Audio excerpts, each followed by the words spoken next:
tonight welcome in the Texas Rangers.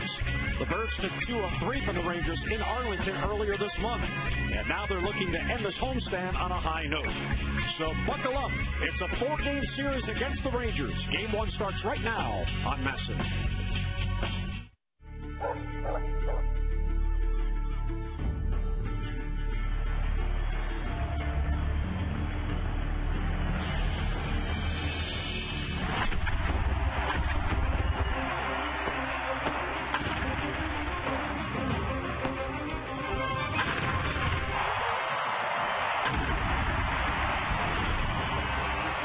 It's the Orioles on MASN tonight from Oriole Park at Camden Yards. The Birds welcome in the Texas Rangers. It is Game 1 in a 4-game series. And hi, everyone. I'm Jim Hunter, Jim Palmer in a moment. And the Orioles today got the word, and it was the word they were not expecting, as Major League Baseball has upheld Manny Machado's 5-game suspension. He appealed it last week, and now Manny begins serving that suspension tonight. He's played 54 games this year. His batting average up to .239. He actually is swinging the best he has all year, which makes this inopportune. 7 home runs, 17 RBIs. He can return on Saturday for the middle game of 3 on the next road trip in Boston. And Jim Palmer, the Orioles very disappointed. They were hoping at least 1 game might get shaved off, maybe 2. But Major League Baseball upheld the full 5. Yeah, I mean, that's a whole other story, and Buck Showalter's not going to go there because I think he's maybe got a little bit of a fine already. So, you know, they'll miss him. But Buck said it best in his press conference. Hey, I mean, you would sometimes have to take responsibility for your actions. Hopefully it was a learning thing. I never quite understood what was really going on and because was very unmanny-like, but they will miss him. And for tonight, it'll be Chris Davis playing third base. So Steve Pearce goes to first. How about this? Chris goes over the other side. Well, you know, Pearce is not going to hurt him. When Chris hurt the oblique and Steve Pearce had to play first base down in Tampa on the turf, he played great. So, you know, again, the only thing, and you know, the one thing about Chris Davis, he's very agile, but he hasn't played here all year. So, you know, we'll see if it affects him or not. I think the most important thing is not how he plays third base, if he just gets on track with his batting, because he's really struggled this month. Now, today is the final game in the month of June. The Orioles will have a winning month. And, Jim, one of the trends that is promising, the pitching ERA is going in the right direction as they're about to head into July. Yeah, we're going to avoid the last 3 out of 4 games where they gave up 5, 5, and 12 runs, but they pitched a lot better.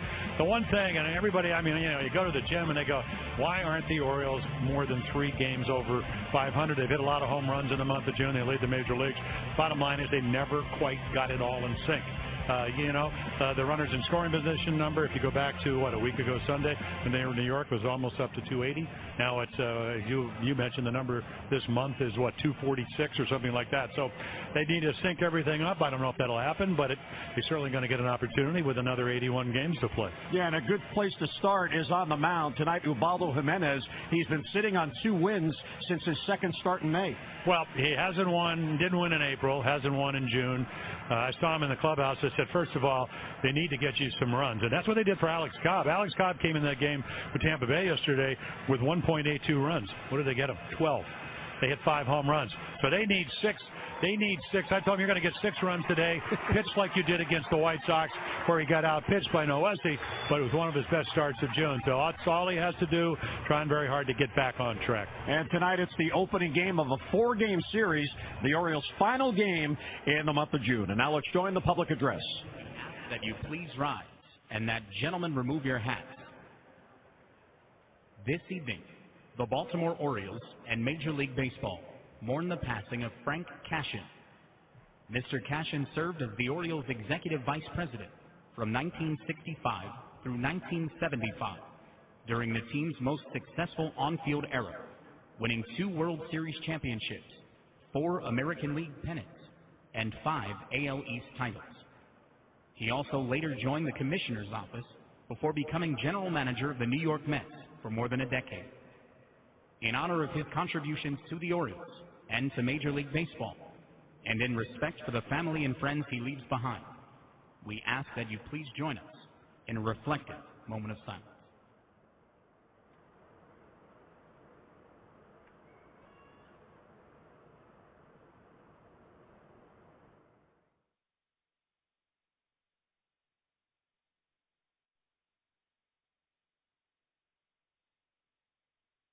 Is brought to you by Southwest Airlines. Find Southwest Airlines fares online only at southwest.com. And by Navy Federal Credit Union, 4 million members, 4 million stories, Navy Federal Credit Union. It is a beautiful night for baseball downtown Baltimore. Here's our Train game time temperature. Visit trainsearch.com to find your local Train Comfort Specialist dealer. It's hard to stop a train, really hard. 84 degrees, that humidity now up over 50%. The winds out of the south-southeast at about 9 miles an hour. And yes, still mostly sunny skies in downtown Baltimore. First of 4 against Texas. Here's the Rangers starting lineup for tonight.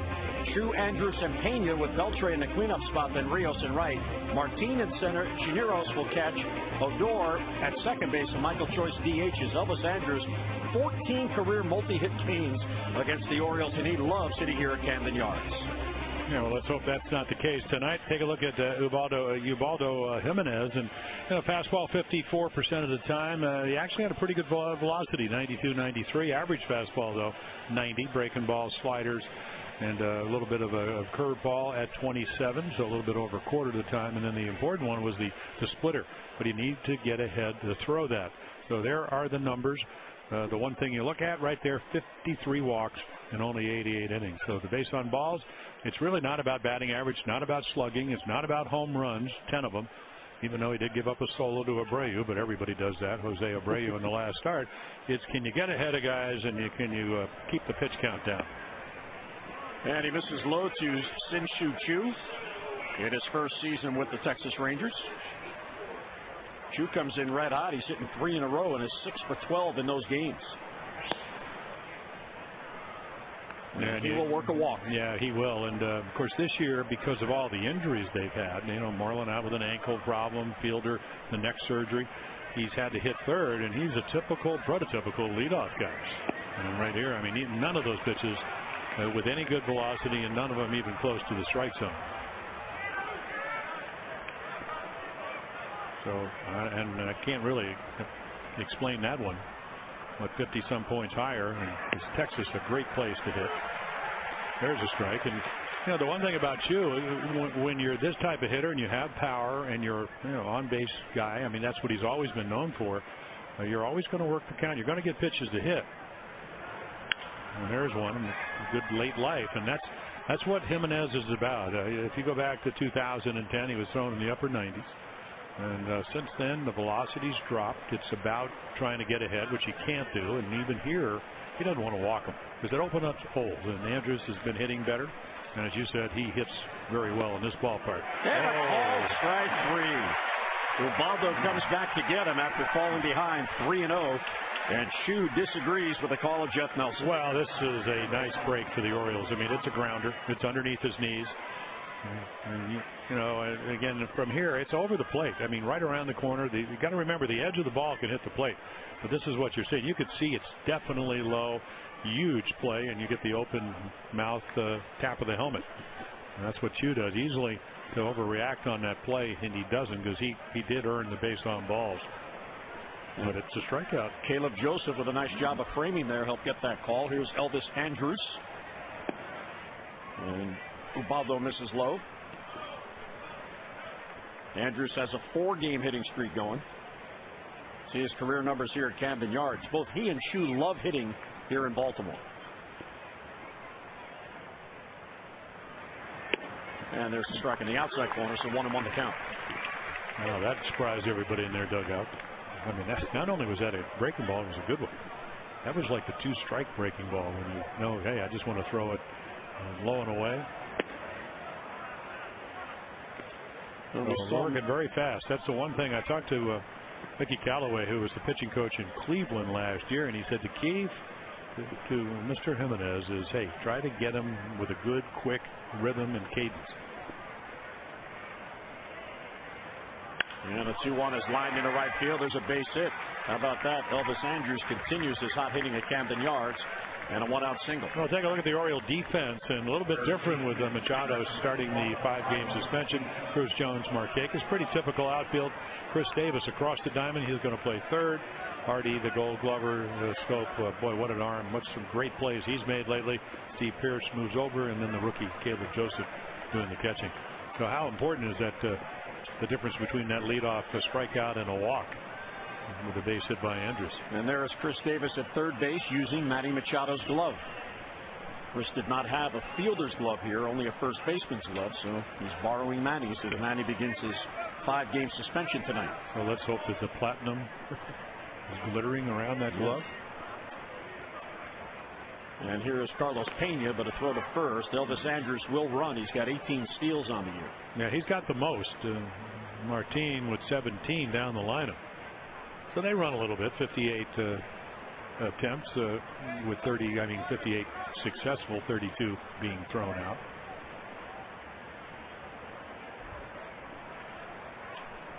Carlos Pena is up with the Rangers after they signed him for a AAA contract, and he'll take a strike, playing in his 7th game. So the Orioles saw quite a bit of him when he was in his prime with Tampa Bay. 136 is the average. Well, he strikes out a lot, and he's got home run power. You know, he's always, for a guy, he's always been a very good defensive player. And he has come full circle now. He was the Rangers' first-round pick back in 1998. And Ubaldo misses down and in, 1-1. Now, you were talking about the pacing and how Ubaldo really needs to keep a quicker pace. Yesterday, I thought Miguel Gonzalez fell into that. I thought he was very deliberate, even pondering pitches at times, and never was able, as a result, I think, to get into a rhythm. Yeah, he threw a lot of balls up in the zone. I mean, there was 2 games, successive games. Chen, 3 home runs, all on balls up. Got behind Jennings. Solo home run to start the game on Saturday. Hanging change up to Forsythe. Hanging change up to Kiermaier, who looked like one of the greatest young players in the history of the game. And then yesterday, Gonzalez, everything up. And then the bullpen came in, one of their rare bad days. A lot of bad pitches, very hittable pitches. And to the Rays' credit, they hit 5 home runs. Yeah, twice the Orioles got a lead in that game yesterday, and the Rays, in their very next at-bat each time, able to come back and tie the game or get the lead. Well, there's a lesson to be learned because they came limping in to some degree, 13 and 23. Runner goes, pitch is taken, throw by Joseph, a tag, he is out at second base. Caleb Joseph does it again. And then he gets a big assist. If you're playing NBA, you want to get guys to score, or you give them the assist. Look at the tag by Hardy. The ball bounces, catches, tag, and stays with him. So you have to stay him. You know, pretty good jump, but it doesn't look like it's a straight steal. I don't know why he's looking in. And then, you know, Joseph's on Saturday, a couple of throws. Look at the release. So you get it in the neighborhood, and then you get the Gold Glover. I mean, right in the web. And then he's going to stay with him because the one thing you've learned this year with the challenge, you better tag, and not only that, maintain the tag into the base and then maybe sometimes off. There's a good pitch. So Caleb now has caught 52% of base stealers, Jim. He's caught 13, and 12 have made it. What an outstanding job. And here's a guy last year at Bowie did not even catch every day. Well, he's really turned, he's turned the corner defensively. And the 3-2 to Pena, swung on and lifted to left. Back on it is Nelson Cruz. Nelly has a play. And he puts it away. So Ubaldo has a 3-batter inning. The strikeout helped out. We'll head to the bottom of the first. The Orioles are coming up.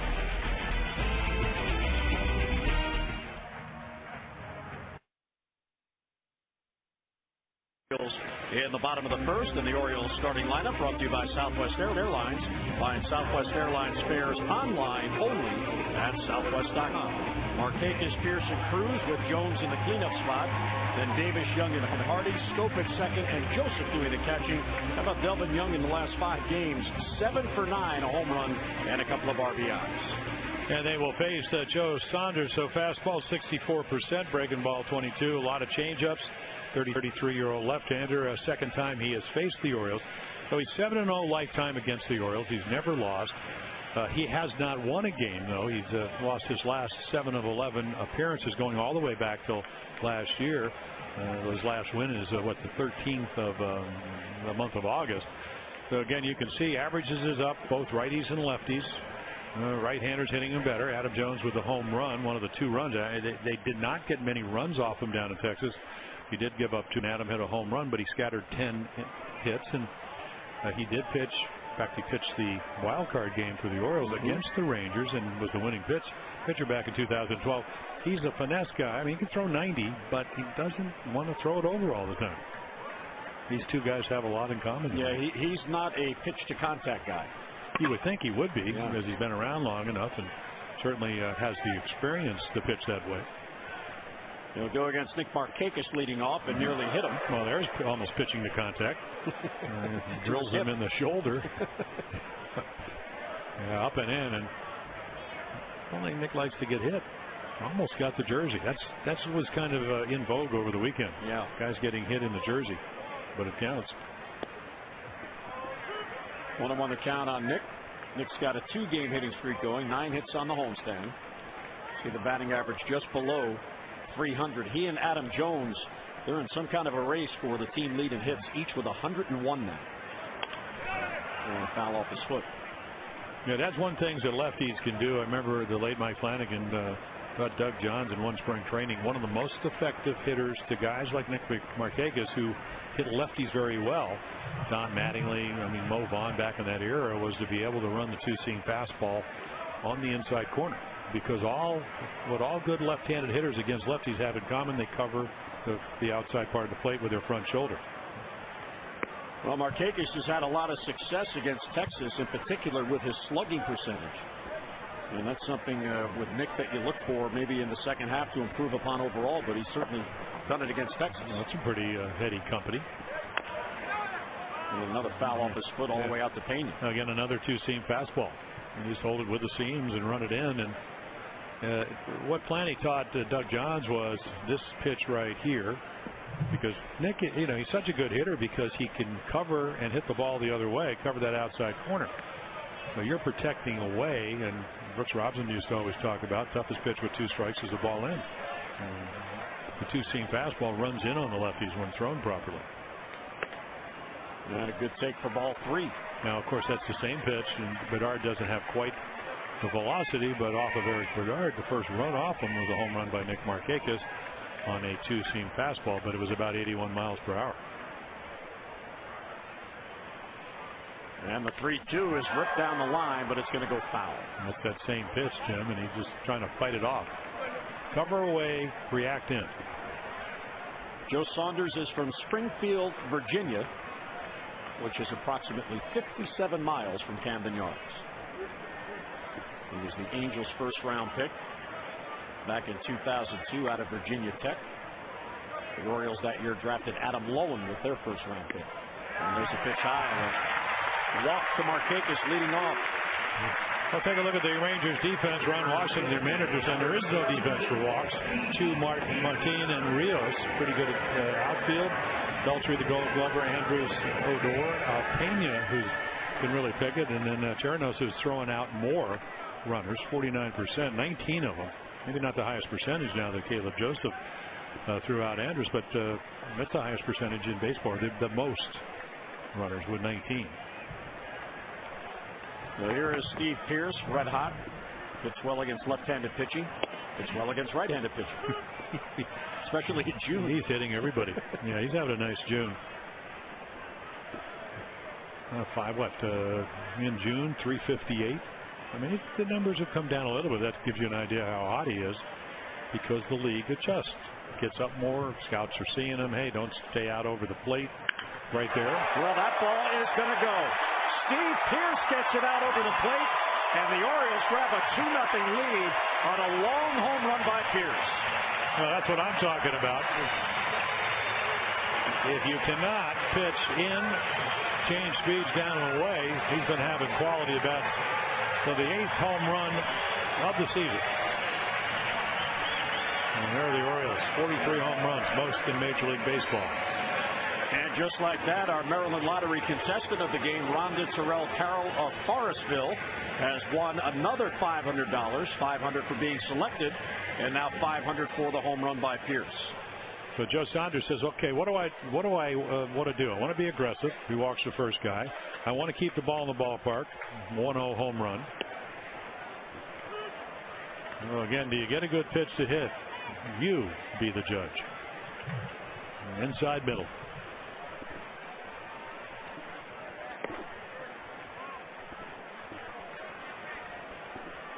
Rhonda Terrell Carroll of Forestville. How about that? Already $1,000 for being the Maryland Lottery contestant of the night. And they're only starting. Well, the way the Orioles are hitting home runs, I like Rhonda's chances. Yeah, well, Rhonda, good luck. That is the 5th home run allowed by Saunders, and this is 8th start for Texas. Spent some time on the DL. Well, he got hit by Longoria, hit him with a line drive, I think the first start of the year. Yeah. Not a good way to start the season. They thought it was a sprain, and then they found out that it was a stress fracture. Yeah. Hit him so hard it stressed him. That's kind of what Pierce did. And the 3-1 is hit the short. Big hop there for Andrews. See, that's the way Joe Saunders pitches. He doesn't want to get behind 3-1, but if you're 33, and he's got a lot of innings, you have to be able to pitch down in the zone and out of the, in and out, add and subtract. Just what Bedard did. And right there, I mean, you don't want to get behind 3-1, but then he makes a really good pitch and you get an out. And our Maryland Lottery contestant of the game, Rhonda Terrell Carroll of Forestville, $500 for being selected. She's won another $500 for the Pierce home run. She'll win more, another $500 for every other home run. Play the Orioles scratch off for the Maryland Lottery for your chance to be a contestant of the game. Win a trip to see the O's play at Wrigley Field or to the World Series. Learn more, mdlottery.com/Orioles. Now, can it be both, Wrigley Field and the World Series? Because you know for sure the Orioles are going to Wrigley Field. They're going to Chicago for a whole week in August. Cleveland over the weekend, and then the White Sox, day off, and then the Cubbies. Jones fouls it back. Well, talk about relying on the home run. How about what the Orioles are doing, Jim, in the month of June? It's just amazing. 61% of their runs this month have come in via the home run, and they now have the highest percentage of runs scored on home runs for the season in all of Major League Baseball, a shade under 45%. That's what they did last year. They didn't have the highest, I don't think, but they had like 46%. And, of course, they led the Major League in home run with 212. Adam fouls it off. And Jones has been red hot, and he loves hitting Joe Saunders. Yep, well, that's the home run, and right down the right field line. Ball flies in Texas, but as we saw yesterday, the weather heating up. Humidity, 12% higher than it was yesterday coming into this game, and I guess it's going to heat up into the low to maybe just below mid-90s over the next couple of days. Adam lays off the breaking ball, 2-2. Yeah, that can be very frustrating when, again, you make your pitch down and away, and then all of a sudden the guy is homering inside the foul pole down the right field line. But that's pretty much, with Adam with 8 June home runs, he's used the whole field about as well as I've ever seen him do. And then with 2 strikes, he just seems like a little bit more plate discipline. Well, Matt Joyce yesterday, 5 for 6 against the Orioles with 2 home runs. He took that swing to New York. He homered in the top of the first, and the Rays have a 1-0 lead on the Yankees. Yeah, they again came in offensively challenged, and that changed. Well, Ron Washington, besieged by injuries. Young players learning how to play at the major league level. Adam the other way. That ball's trouble if it's fair towards the corner, and foul. And having to do that, the Rangers or even the Orioles. I mean, if you look at the Orioles, and Scope is learning to play second base. Flaherty, a Rule 5 guy. Limited time last year playing, and now all of a sudden having to just figure it out. Joseph behind the plate with the elbow injury to Wieters. A lot of ball clubs, but not to the extent that the Rangers have had to do. I mean, they've been decimated by injuries. Well, Markakis had a long at-bat. Jones about to see the 7th pitch in this at-bat. And again, he slaps it foul the other way. Hey, you think you're making good pitches, and all Adams is trying to do is get a little bit better pitch to hit, and in the interim, I'll foul him away, and maybe I can get to 3-2. Get only 9 walks. So he's not up there to walk, as we know. But he was talking on the bench today. If you look at his number 10, he said, I'm really good kind of below 10. And when I chase above it, it's when I sometimes get myself out. Deep to left field. That ball's got a chance, and that ball is going to go. There's a home run for Jones, 2 in the inning. And it's a 3-0 lead for the O's.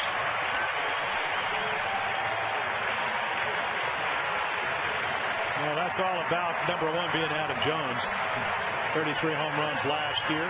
That is number 15, and that's fouling off the good pitches and then getting a better one to drive. 9th home run in the month of June.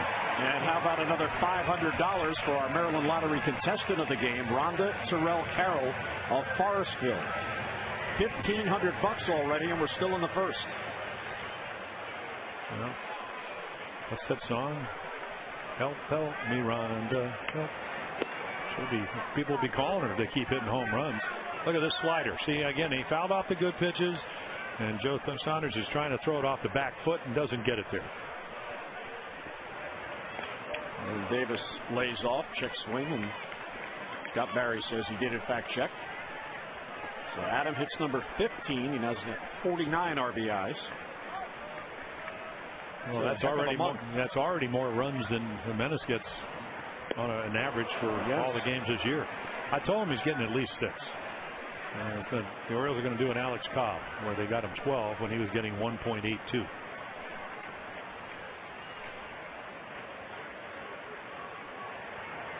And Davis goes down on strikes for the second out. So Chris now 85 Ks on the year and 2 down. A nice pitch by Joe Saunders, and able to get the slider down and away, get to the 2 strikes and get him to chase. And Chris, since coming off the disabled list in now 45 games, has struck out 60 times.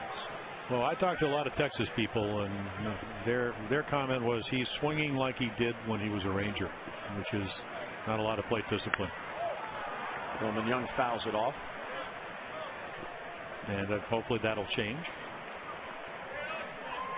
Well, when he breaks out, or when he's had the chance to break out as an Oriole, Jim, he's used left center field. He's a very good opposite field hitter. And it doesn't have to be a home run. Right. If you go back to when I thought he was swinging better, I wasn't doing the games, but there were doubles. And just, even if you dump a ball, stay inside the ball a little bit longer. And I'm sure that process is there somewhere. Big chopper to Odor at second base. Delman Young retired and the inning ends, but a big inning for the Orioles following that leadoff walk. Steve Pierce and then Adam Jones, home runs in the inning. A 2-run shot and a solo, and the Birds grab a 3-0 lead.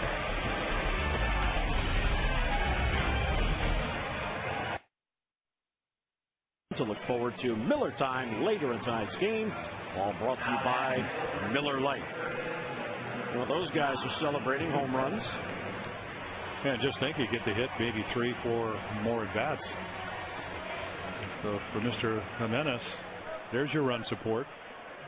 And I think Jim Presley's okay with relying on the home run when he gets them. You, young man, are exactly right. Oh, yes, I'll agree with that. So will Jim. Yes, he will. So 8 for 20 lifetime, Beltry against Jimenez.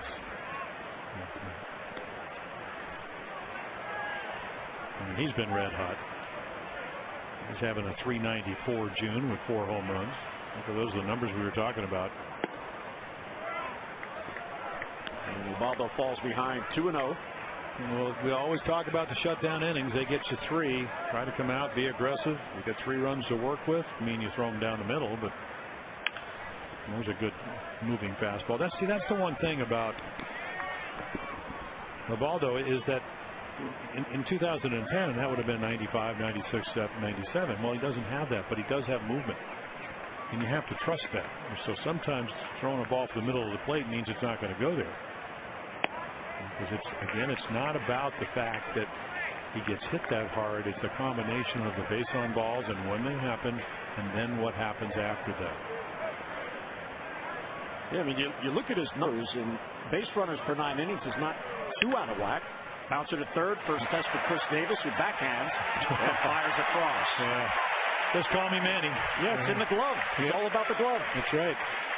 Look, it's a gold glove. Well, it's kind of like what was the bat that Robert Redford used in the Natural? Wonder Boy? It's a glove. And he's got a nice arm. He's already, he's undefeated as a pitcher. Coming into tonight's game, he had played 1 inning at third base all year. And he has 71 career games at third. with the Orioles, except for that one inning this year, he hadn't been on that side of the diamond since 2011, which was right after the trade. Well, we found out that he can play third, he can play the outfield, he can pitch. He's a very plus defender at first. I'm sure what I was saying. I mean, the Orioles got beat, 12-7 yesterday. He said, but there were 4 outstanding defensive plays that they made. So, yeah, they made horrible pitches and they gave up 5 home runs, and that certainly changes the way it looks on the scoreboard. But the one thing about this ball club, I mean, the pitchers didn't make the good pitches, but the club didn't beat themselves. And I'm talking about covering first base, relay plays. Davis made a nice play. A great tag on a pickoff by Hunnis. They did a lot of things right. They just didn't pitch well enough to win. And the 1-2 to Rios is just outside, 2-2. Yeah, you could see Jeff Nelson when the arm almost came up. The slider just missed.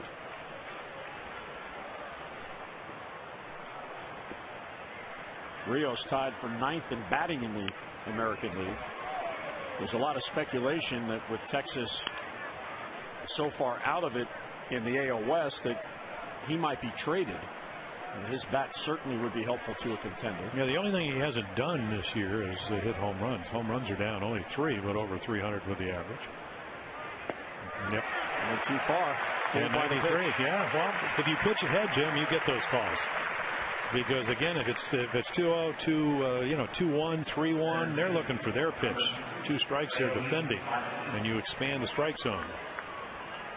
Well, there you go, way out in front of the plate.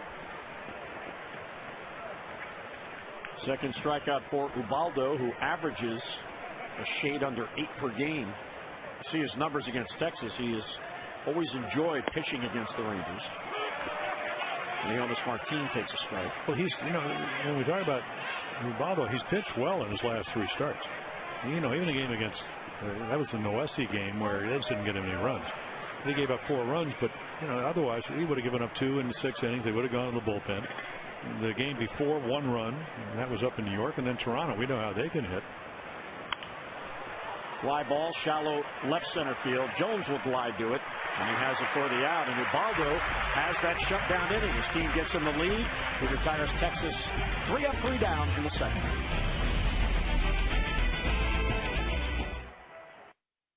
Members of our armed forces, and tonight Alexander Poliak, who is a petty officer in the United States Coast Guard. He's been in the Coast Guard since 2007.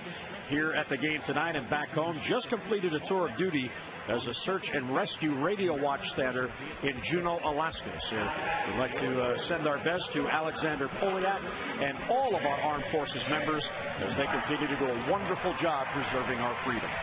Thank you very much, as always. Oh, it's great. You travel a lot. You get first people they allow on planes before first class global members and whatever. The military, as it should be. Yes. You fly first class? No, I'm saying before first class or global members. Okay. Just checking. Here's J.J. Hardy. Young man, if I don't fly first class, who does? Who does? That's a Cosell. Right. Not as good as Roy Firestone can do his Howard Cosell. Speaking of sports. 1 on the count on Hardy. J.J. is trying to find that stroke to drive in runs. He's got the stroke for base hits. There's a stroke to drive in runs. That's how you do it. You hit a mistake and you hit it out. There's number 2, and it's 4-0 O's. Oh, there's the home run bat. It surfaced up in New York a week ago Sunday off of Jose Rivera at a 95-mile-per-hour fastball, and nobody at shortstop the last 3 years hit more home runs than J.J. Hardy, 25, 22, 30. And our Maryland Lottery contestant of the game, Rhonda Terrell Carroll of Forestville. She's becoming the 3rd member of our team here. Another $500. She's up to $2,000 tonight in the Maryland Lottery contestant of the game contest. Now you take a look right here and middle of the plate. This used to be Death Valley for pitchers in the American interleague play, and it becomes again. And ball flying. Saunders in the middle of the plate 3 times, and the Orioles taking advantage of it. I mean, it's the same guy that gave him, one solo home run, scattered 10 hits tonight in the long ball variety so far. Jonathan Scope with a good take. He runs the count to 3-0. So JJ number 2. Is he going to be swinging here? Let's have a cold beverage there after a home run. Nope, he was taken. 3-1. 96 miles an hour that left the ballpark. MLB average 77 miles an hour of balls put in play. Bounce to third and foul. Yeah, well, if you get them, 96, you saw what the average mile per hour. But if you get the ball in the air to the power alleys, especially left field here, when we saw right field, the balls were flying out too. If you can pull the ball here straight away to the power alleys, you're going to hit a lot of home runs. And then you get that kind of bat speed because that tells you the ball wasn't popped up. Because just think about it, you could have the same bat speed, but if the ball is popped up, it doesn't come off the bat at the same miles per hour. Jonathan pops it up the other way. Odor calls off Payne. He's got a better angle and has it for the out and one away here in the second. Let's get a look at our Jeep inside the numbers, Jim. And how about the home run ball and the Orioles with their rankings? Well, they took most of March and April off. They're kind of resting for May. And then, but again, the runs, and the runs are up this month because they're hitting so much more home runs. And then May, again, the on-base percentage, not what they like. They don't walk a lot. Maybe they don't go from first to third. Sacrifice flies down. But again, at the end of the day, when you hit home runs like they are this month, and you pitch a little bit, which was then the case for the section of the weekend when Tampa Bay came in, you're going to win some games. And you're going to score a lot of runs. And they've now, with those 45 home runs, driven in 76 runs off of those 45. And they've been timely. I mean, Nelson Cruz, the grand slam against the White Sox, overcame a 4-0 deficit earlier last week. And they're down 4-0 in the 8th inning. And not only do you hit a home run, but it's a grand slam. Ties it up, you win an extra inning. Chris Davis the night before, the three-run home run to walk it off. So not only home runs, but timely ones. And there's a base hit for Caleb Joseph. Caleb's going to be feeling good about himself. They shifted on him. Well, Caleb gets a base hit. He went against the shift. Well, tomorrow when the Orioles take on the Rangers at 7:05, come on out and join us. You don't want to miss the next Ollie's Bargain Night, presented by Ollie's Bargain Outlet. Of course, every Tuesday home game, all season long, all the upper reserve seats just $9 when purchased in advance. So gather up your family and friends and save on a great night of Orioles baseball. Get your tickets, Orioles.com, or just call 888-848-BIRD. Well, you wonder why you shift. I mean, coming into the season, 71% of balls hit on the ground were pulled. So it usually, when it gets up to 80 or more, that's when you really shift. And then with certain counts, that's what they look at. They'll shift within the confines of an at-bat. Here's Markakis. He'll take ball one. That was an amazing number. And then, again, that was going back looking at 2013. At 71% of the balls. And the reason they don't shift on Nick Markakis is because he's not in that classification. Yeah, he has his own classification. Foul line to foul line. Yeah, and it works. I mean, he's closing in on 300 this year. A couple of ticks lower lifetime than a 300 hitter. Now, this may be the year he reaches that 200 hit plateau. It's only been done 6 times in Orioles history.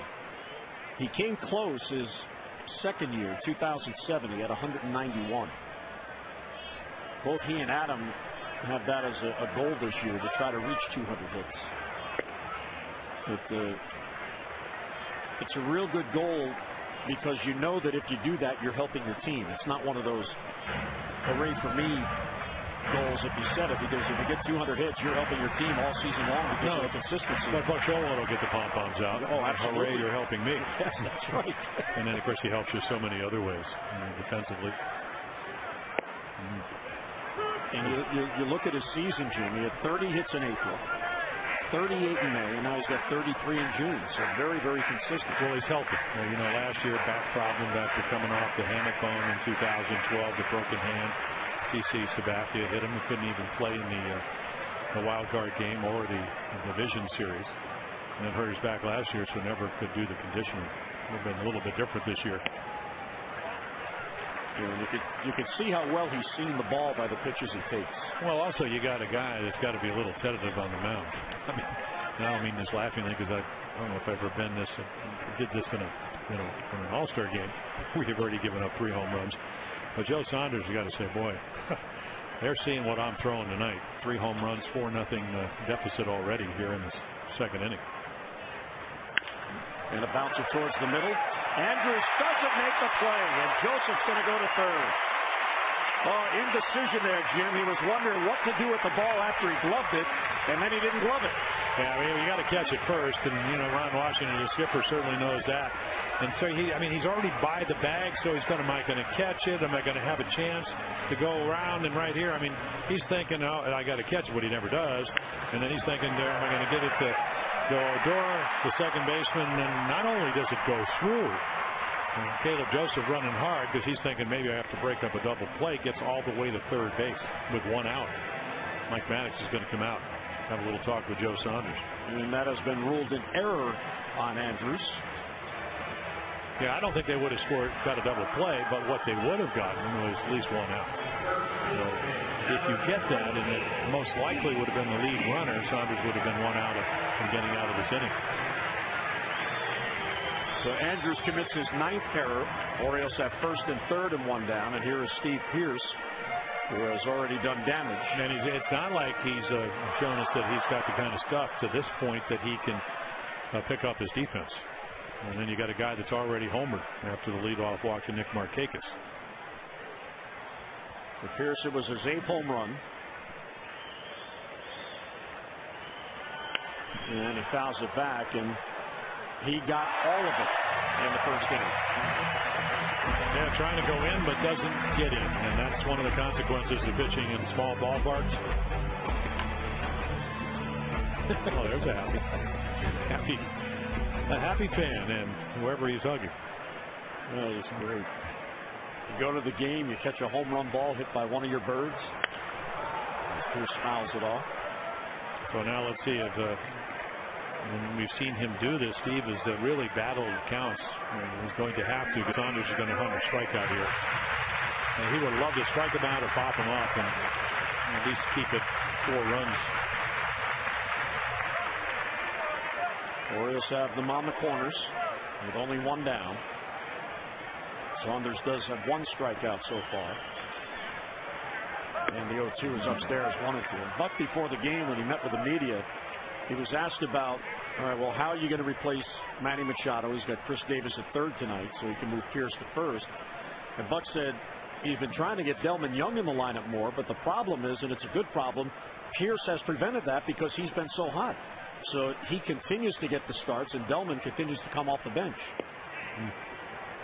So Delman getting a start tonight with Manny Machado unavailable. Yeah, he earned his stripes and his ability, and it started claimed by Toronto, chose not to go there. Chris Davis hurts the oblique, plays the heck out of first base down in Tampa Bay, and so he can help you defensively too. From 0-2 to 2-2, and he popped it up. May not be deep enough to score Caleb. Martin will make the catch, and Caleb doesn't even bother tagging. So Pearce is retired, 2 men down. Yeah, I think with a guy coming up with 25 home runs and 66 RBIs, you are not getting your catcher thrown out at the plate on a shallow fly ball to center field. There's Nelly. Well, nice pitching by Joe Saunders to at least pick up Elvis Andrus after the error, but still got some further work to do. Cruz grounded out the shortstop his first at-bat.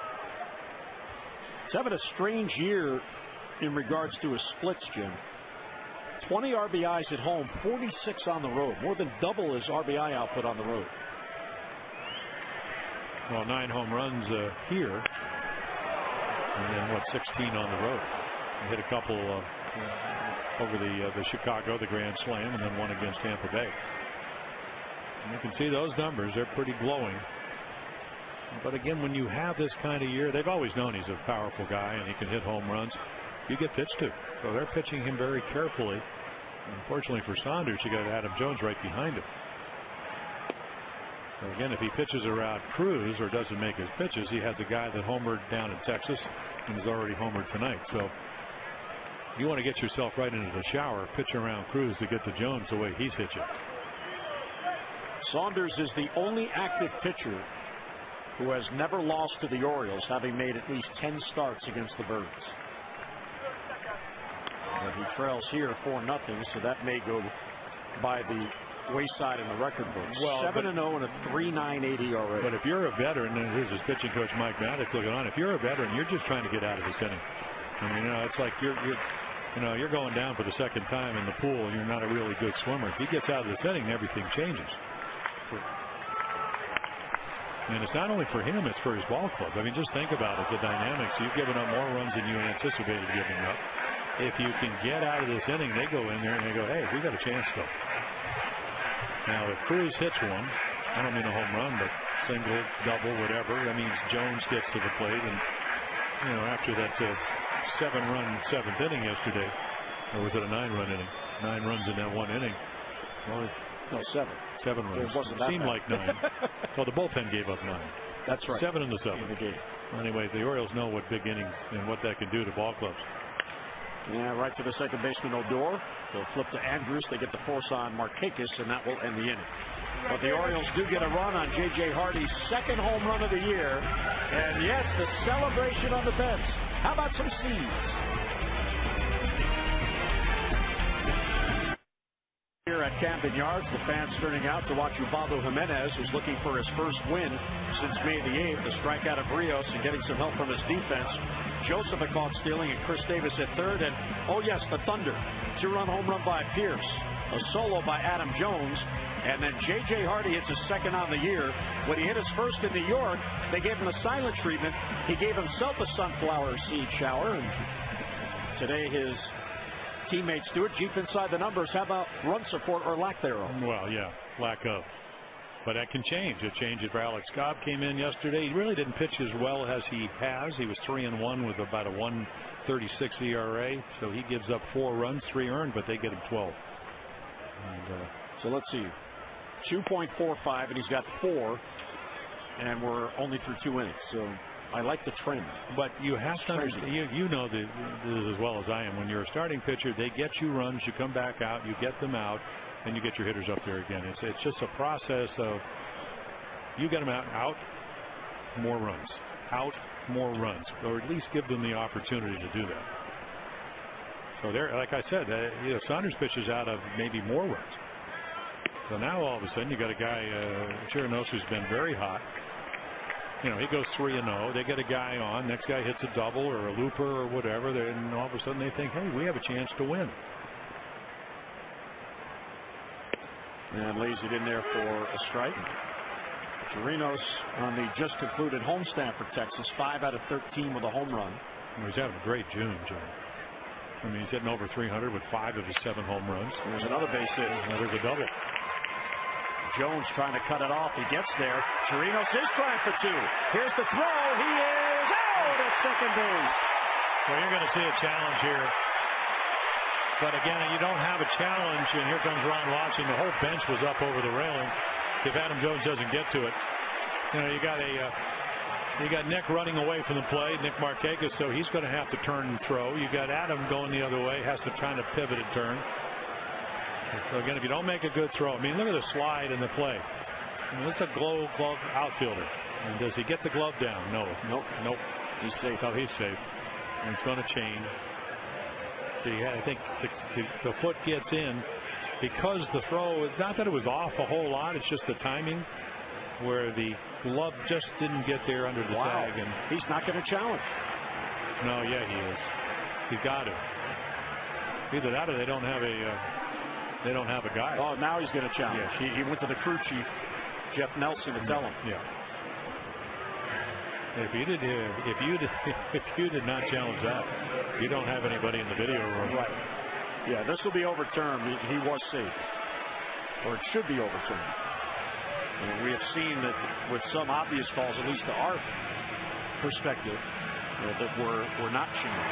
I saw a very quick tag, but he has to turn all the way around, and meanwhile, tag high, probably right up around the ankle, and Yeah, watch this right here. See the foot's in. Yeah, he tags him up and above, right around the cap. Probably the more definitive is right there. Foot in. So he gets himself a double. Continues at 300 month of June. Very close, but certainly conclusive enough to change it. Actually taking longer than I thought it was after we saw that. That doesn't mean they'll see what we see. Right. They do get our feed. Well, no, I meant they'll see it in the manner that we see it. Right. Whatever group of umpires are assigned to the replay center tonight. You cannot express it through pictures any better than we have done it, as you knew. I concur. We're still waiting for the verdict from New York City. Thumbs up or thumbs down? Jimenez believes he'll be awarded second base, and here we go. Yep, he's safe. There's a double. And that is the right call. And now Buck is coming out to talk to Jeff Nelson. You can't challenge a challenge. No, but I think he's maybe kind of wondering, maybe Ron Washington kind of walked off the field and then he went back to the crew chief. I'm just trying to get a point of order, so to speak. And making sure Jeff Nelson gives him whatever he asked him, that follows what his understanding of the rules are. And as you know, Buck knows the rules inside and out. No, I thought he wasn't going to challenge when he walked away from Toby Basner, because he didn't indicate. Usually when you go to the base umpire then goes to the crew chief, and now Jeff Nelson's going to ask Toby Basner something. Well, maybe there's a procedural thing that Buck knows and we don't know. And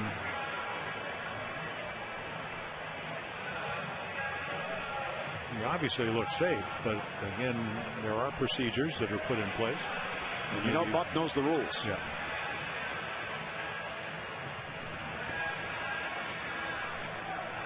So now Jeff Nelson out there talking to Basner. Let's look back and see when Ron Washington went out and talked to Toby Basner, the umpire at second base. And now Nelson tells Buck, and now he's going to have Ron Washington come out. And here's Washington. And see, normally umpires are, he's kind of looking into the dugout, so he's kind of seeing, maybe trying to get some help. Because his whole bench, he really the entire team came racing up, and then he walked away. Yeah, that's why I thought he wasn't going to challenge. And then Jimenez, he was following him, but he went back. So Buck is correct. Washington did not appear to ask Toby Basner for a challenge. In the end, they got the call right. And Jimenez has a leadoff double. Here's Rugnet Odor, the young second baseman. He's 20 years old, out of Venezuela. All the injuries they've had, he was called up from Double-A. Slices it the other way down the line, and that's going to fade back foul. Right past the Texas Rangers fan. So we'll see how he plays it. I mean by that is, okay, you're down by 4, but you still want to get on the board. Runs are runs. So if he hits one to the right side, you'll get a runner at third. And Michael Choice, who has been hitting well as of late, is the next hitter. Nice block by Caleb Joseph. Jimenez holds at second base.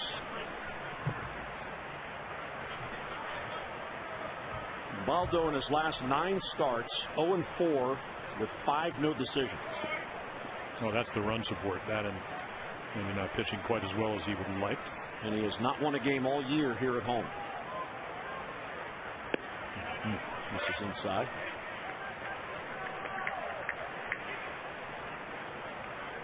Odor made his major league debut May the 8th after being called up from Double-A Frisco. He only signed with Texas in 2011. And he pulls it to first. Pierce will play the hop. Flips to Ubaldo, who gets Odor and one away. But he does his job and gets the runner to third with now one down. Fans, you can win signed gear courtesy of Masson. Follow @MassonOrioles on Instagram and tag your Orioles fans' photos with the hashtag MassonOrioles, and you'll automatically be entered to win autographed memorabilia. Being social with Masson has its rewards. And there's the cool sunglasses look. You need the sunglasses. Here's Michael Choice, the number 9 batter. One of those, and I was talking to Ron Washington, and I said, boy, I watched him have some good at-bats. He said, but he gets in ruts, and I guess he's in one of those now, 2 for 23.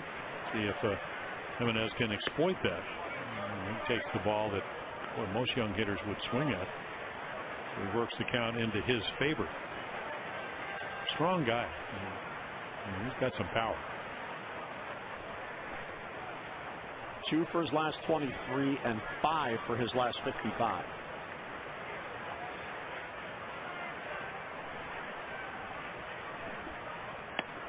And a breaking ball gets him back in the count, 1-1. Well, that's a good one, and of course, Ubaldo would love to be able to get to 2 strikes and try to strike him out. That's the one thing that, even though maybe the stuff's eroded, he can get some strikeouts when he gets a hit. And there's a good pitch right on the fist. So now he's back into where he could use the splitter, maybe a breaking ball. Because you have a 4-0 lead, everybody back. You don't want any kind of big inning. So they're pretty much, unless the ball's hit back right to the pitcher, they're conceding a run. Ubaldo ahead 1-2. He had a good cut there, and he fouled it off. Yeah, that was, I'm going to protect. Laid on it, but stayed inside it. Michael Choice is a native of Arlington, Texas, so he's back home playing for his hometown team. He was drafted by Oakland and then traded to Texas.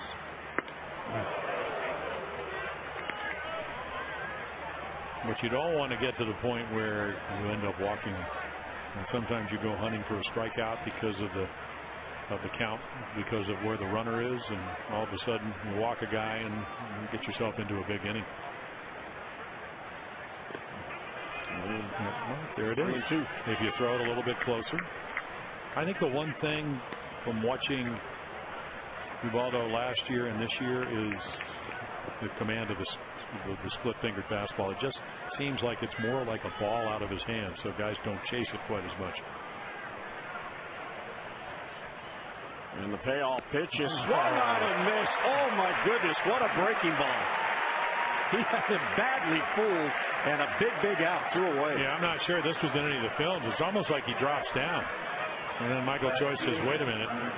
Wait a minute. Oh, it's going to be a strike. Oh. And then the late swing. Ball was by him. What a good call by Caleb Joseph there. Yeah, take a look right here. I mean, look how far the ball is by him, and all of a sudden he realizes 3-2, runner in third. I better try to foul it off, and couldn't do it. He struck out twice. It hit the corner, then he swung and missed. Chu was called out on strikes his first at-bat on a pitch that was a very generous call by Jeff Nelson. You're being kind even now. Well, it was a ball. It was a ball. But it wasn't. That's right. The man whose opinion counts said strike.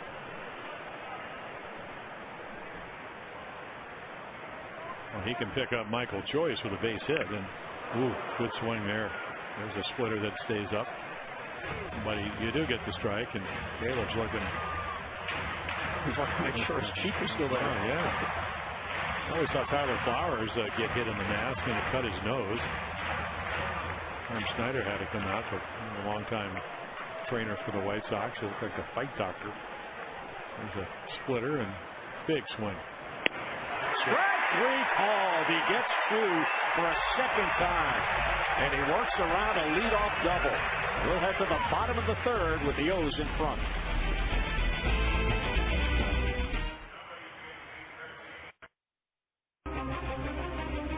Orioles baseball on Masson is brought to you by Southwest Airlines. Find Southwest Airlines fares online only at southwest.com. And by Luna. For beautiful new carpet, hardwood, and laminate, call 877-241-LUNA. Sun reflecting off a window on the warehouse as it sets for the evening on a beautiful night for baseball here at Camden Yards. As the Orioles continue this 11-game homestand. Bucks Birds have lost 2 in a row and 3 out of 4, but remain in second place in the division and remain just a game and a half back of front-running Toronto.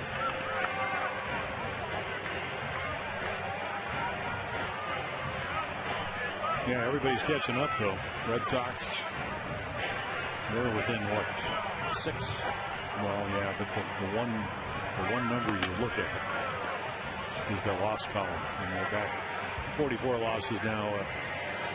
5. Yeah, they're only 5 back. So that's what you know. This juncture in the season, at least on the teams that I played, that usually had postseason aspirations and were able to win somewhere between 90 and 109 games. You're thinking, hey, okay, we lost this, but we can catch them. There's a bouncer towards the middle, and Andrus with a nice play, but he won't have a play at first. His momentum taking him too far in the center field. Yeah, that and good judgment. Very prudent decision. Trying to heave it. You got to know who's running. Well, good pitch by Joe Saunders. This is kind of, when he does make a good pitch, they don't either catch it or they do, and he can't make a play on it. So, nice range and thought about it, but. So Adam Jones has a couple of hits tonight. 103 now on the year as he picks up yet another multi-hit game. Now 30 multi-hit games on the year. And here's Chris Davis.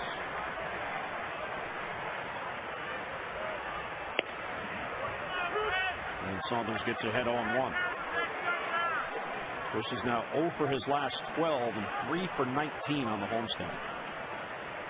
Yeah, when he's at his best, he does use the whole field. And boy, a couple of years ago, Scott Coolbaugh was, and Dave Maganin now the hitting instructor, but he had been their minor league guy, and there's a slider that's in the dirt. So obviously, he's not waiting, he's not seeing the ball. There's no rhythm to his swing. But what Scott said, of all the guys, whether it was Justin Smoke who got traded up to the Mariners, or Mitch Moreland, who the guy they decided to go with, Chris was going to be the best of them because he could use left center field. Tremendous power that way, but unable to, and again, it's early in the season. I mean, it's only halfway to be able to use the whole ballpark. And I think he knows why. I mean, a normal, we've seen him, Jim, when Jim Presley will come out, and you can see the hot spot is where, with the Oriole hitting instructor, and he'll actually soft toss him from down the third baseline. So he has to stay closed, and he has to kind of get the feeling of staying inside the baseball. Lately, you put out the numbers there, he's around everything. Off the end of the bat to right field, charging in on it, Rios. And he has it for the first out here in the 3rd inning. And you can kick off the holiday weekend early on Thursday with a patriotic-themed fireworks display after the Orioles-Rangers game at 7:05. That's the finale of this 4-game series. Celebrate America with family and friends as the downtown skies will light up over Oriole Park. Get your tickets now. Just get online at Orioles.com or call our friends at 888-848-BIRD. Oh, that's a nice overview shot. Way up there. Bob Uecker seats. Yeah, but it does. I mean, it's such a great angle and perspective on plays at the plate, balls and strikes. And it's one of the great shots in baseball. Well, this is the shot from the screen, right?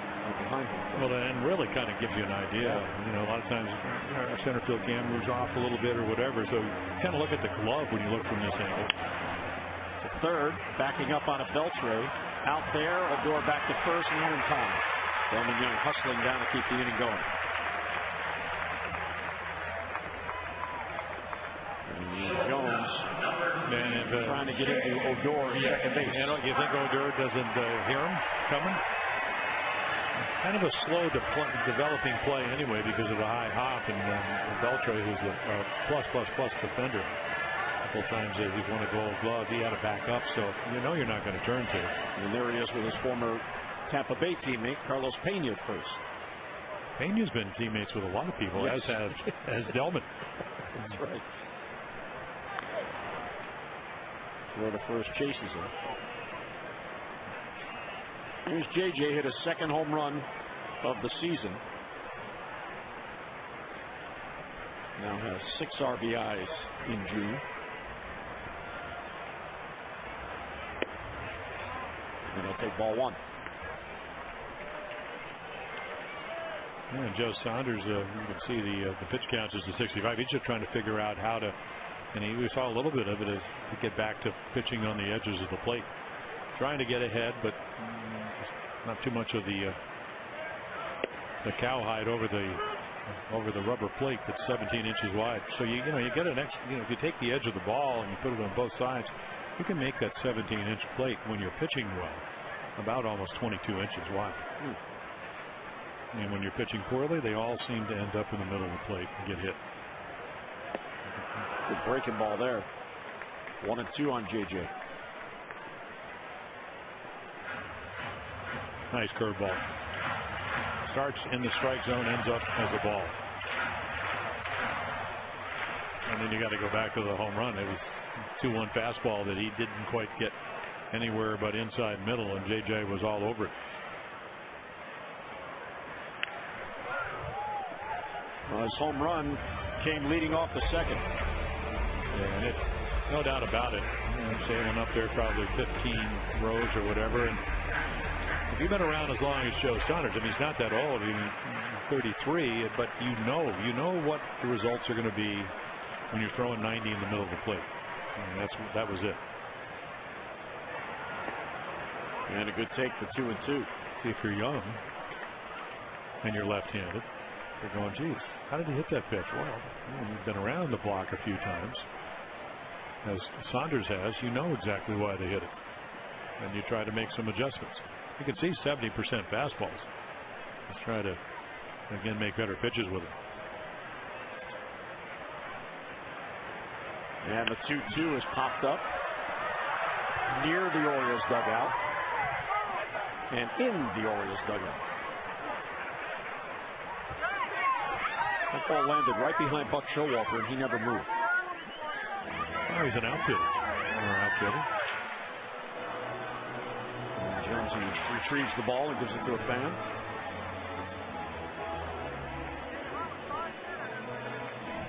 Joe Saunders now 33 years old. He has 89 big league wins, 89 and 85. Spent last year with Seattle. Hardy to center field. Playable there for Martin. And he's got it for the out in the inning end. So a leadoff single and a man left. We are through 3 at Camden Yards. Babe Ruth's birthplace, 4-0 O's.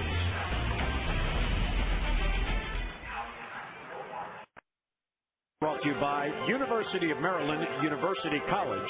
June 30th, 2012, Earl Weaver's statue is unveiled here at Camden Yards in honor of the Hall of Famer's storied career with the Birds.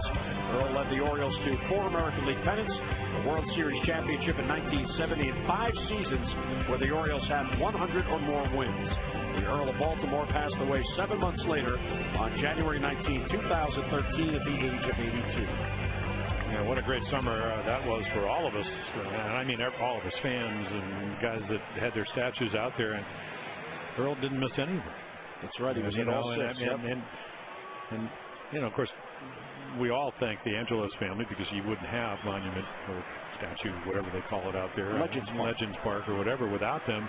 But I think the other thing, and he said, they don't want to see us around here. They don't want to see me. And Buck Showalter went out of his way, not only then, spring training, to make sure that Earl was still an integral part of this organization. And I'll never forget that. It wasn't lip service. I mean, he really felt Earl. He had Earl talk to the ball club and do all those kinds of things. And I don't think I ever saw Earl happier, other than when he won world championships. On Saturday, when Buck and Dan did the Q&A with the season plan holders, a fan brought up Earl to Buck, and he talked about what you just said. One of his favorite times was spring training, where they would get some of the minor league coaches over, and they would sit in the room, and the coaches would ask Earl a question, and then he would go off for 20, 30, 40 minutes, and they enjoyed it. And a strike taken by Andrews, so 2-2 the count. Yeah, you don't want to go 2-0, but it's nice to get back even. And Elvis with a line drive single the first time to right field. And he got him. Yeah, looking for something else. And another guy, I mean, as June is ending, he came into this game at 30 for 100, so 300 hitter. And it takes right down the middle. So 2-0, 3 straight fastballs. Take a look at this one. And a strikeout number 5 for Ubaldo. Mentioned he averages about 8 per game. No, he can strike you out and he can walk you. He doesn't give up that many hits. Here's Carlos Pena. Hard hit ball to first. Right there is Pierce. And a 1-pitch out and 2 men down. Prior to the game, the Orioles did in fact make a roster move, as Evan Meek, who pitched yesterday, has been sent back to AAA Norfolk, and Ramon Ramirez has been brought up from AAA. He had only been with the Tides for 5 games, but Jim, how about 1-0 and no earned runs in 8 innings pitched? So he brings a 0.00 ERA here. He also had 14 strikeouts and did not walk a batter in those 5 appearances. So Ramirez is in the bullpen and he's available if needed. Let's go with a hot hand. Any news on the Nolan Reimold watch? No news. Okay. I know you're. Well, Buck was asked that before the game, and he said he knows something was going on, but he wasn't sure, so he'd wait till Dan made the announcement. And we have not heard the announcement. But today was the day they had to make a decision. The injury rehab was up. Davis cuts in front of Hardy. And he gets Beltre with 3 up, 3 down inning for Ubaldo Jimenez, his second of the night. Earl Weaver at Legends Park, 4-0 O's.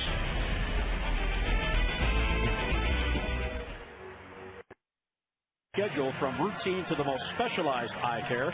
LifeBridge Health's Krieger Eye Institute handles it all. Call 410-601-2020. Tonight, game 1 of a 4-game series with Texas. Night games follow tomorrow, Wednesday, and Thursday. And then the Orioles take the short flight to Boston and open up a 3-game weekend series. 4th of July, daytime baseball on Friday, and then Saturday, national television on Fox. Peeking in from the concourse. It looks like it's right by Home Plate Plaza. And here is Scope. Yeah, and the Red Sox playing the Cubs. Jake Arrieta, who's had a great June. He's up 2-0, 4-1, 4-1 this year against Peavy, who has been run-starved. Also 1-6. So they're playing tonight? Well, I just saw on the scoreboard. It's 2-0. 2-0 there you go. Cubbies. 2-0 Cubbies in Boston. That's right. Toronto's the division team with the night off, and Jonathan Scope has a base hit. And he is 1 out of 2. And the Orioles get the leadoff man on for the 4th consecutive inning. Don't forget, when the Orioles win, everybody wins all season long. When the Orioles win and score 5 or more runs, pizza for everybody. Get 50% off the regular menu pricing when you order online at papajohns.com. All you have to do is enter the promo code Orioles5. Better ingredients, better pizza. Papa John's, valid at participating Baltimore area Papa John's. Caleb Joseph singled his first at-bat. That snapped an 0 for 8, and Scope draws a throw. Yeah, hit a little change up into center field. And pizza, one more run, and you get pizza for everybody, right? One more run. Caleb will try to deliver.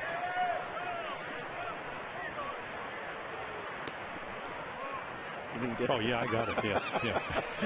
I don't try to deliver. Well, I was thinking home run, and I don't want him to try to. He's already he's got 2 more than he probably thought he was going to have. So don't try to hit home runs. Just hit them. There you go. My favorite stat of the entire season involves Caleb Joseph. And it was pointed out to me by someone, and I checked it out to make sure it was correct. The Orioles are undefeated when he has an RBI. He has an RBI in 6 separate games, and they are 6-0. I guess over the second half, we'd like to have him hit a little there bit. There you go. Don't you think? Get those ribbies. Team's undefeated when he drives one in. Right field. Hit pretty well. Back on it is Rios, and on the warning track, he reaches up. Stope was all the way down to second base, and he'll retreat. So he came up just short. And one away here in the 4th inning. It's now time for all fans to tweet their photo using the hashtag MASSonFanPhotos for a chance to have it shown in a future broadcast. All brought to you by AT&T. Perhaps she's doing that right now. Yeah, it's amazing when you shoot. You know, when you shoot the stands, Major League Baseball, how many people on their mobile devices, and a little bit different than when I broke in. I had walkie-talkies back then. You know, 2 cans and a string, right? What do you mean, right? I remember. Oh, you remember? I was a little kid in New Jersey. That's how Al Michaels started broadcasting. Arizona State. Our colleague, Tom Davis, went out and got a little bit of drink in the press room, and he is saying, this is what, the 17th start for Mr. Jimenez? Only one time when he's still been in the game has he had more than 3 runs. So that was back on, that was against the Red Sox back on the 20th of April and then the 9th. Pretty good number there. In April, he didn't win. No, well, that's a walk-off home run, I think, or something.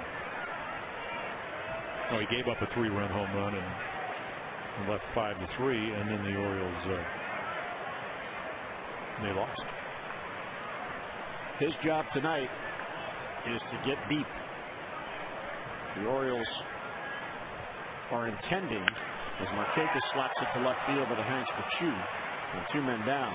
T.J. McFarland is penciled in. He's not with pen. He's penciled in to start tomorrow. Buck said before the game, if he needed him to win this game tonight, he would use him, and then he'd worry about tomorrow. But hopefully Ubaldo can get deep enough in the game where T.J. would not be needed, and if the Orioles could win the game, they still have 8 men in the bullpen. As Pierce will come up with Ramon Ramirez replacing Evan Meek. Well, the good news about this bullpen is that they do have Ryan Webb can get righties and lefties out. Brock's been able to get righties and lefties out. So you have a little bit, you know, maybe a bullpen that has the ability and not, they can match up, but they can also do a little bit better job than that. And the closer right there in the middle, Mr. Britton. The tallest of the bunch, sitting up, very good posture. It's very serious. He's already projecting. Yes. I chatted with him, it was about 2 weeks ago, and asked him about the transition from first starter to reliever, which he's done this year very well, and then just reliever to closer. And he said he does look at the game differently because he's learned, and he said Darren O'Day was a big help to him, projecting out when you might get in the game, first as a reliever, and who you might be facing. And now he knows if it's a lead and it's the 9th inning, that's his. So he watches how the hitters are doing during the game in case they come up in that inning. So he's really done a good job with the mental aspect of it. Yeah, Don Cheedy has taken over very much, like a lot of other bullpen coaches. I mean, Elrod Henrik used to do that. Got to watch the game. You got to pay attention because you might be pitching.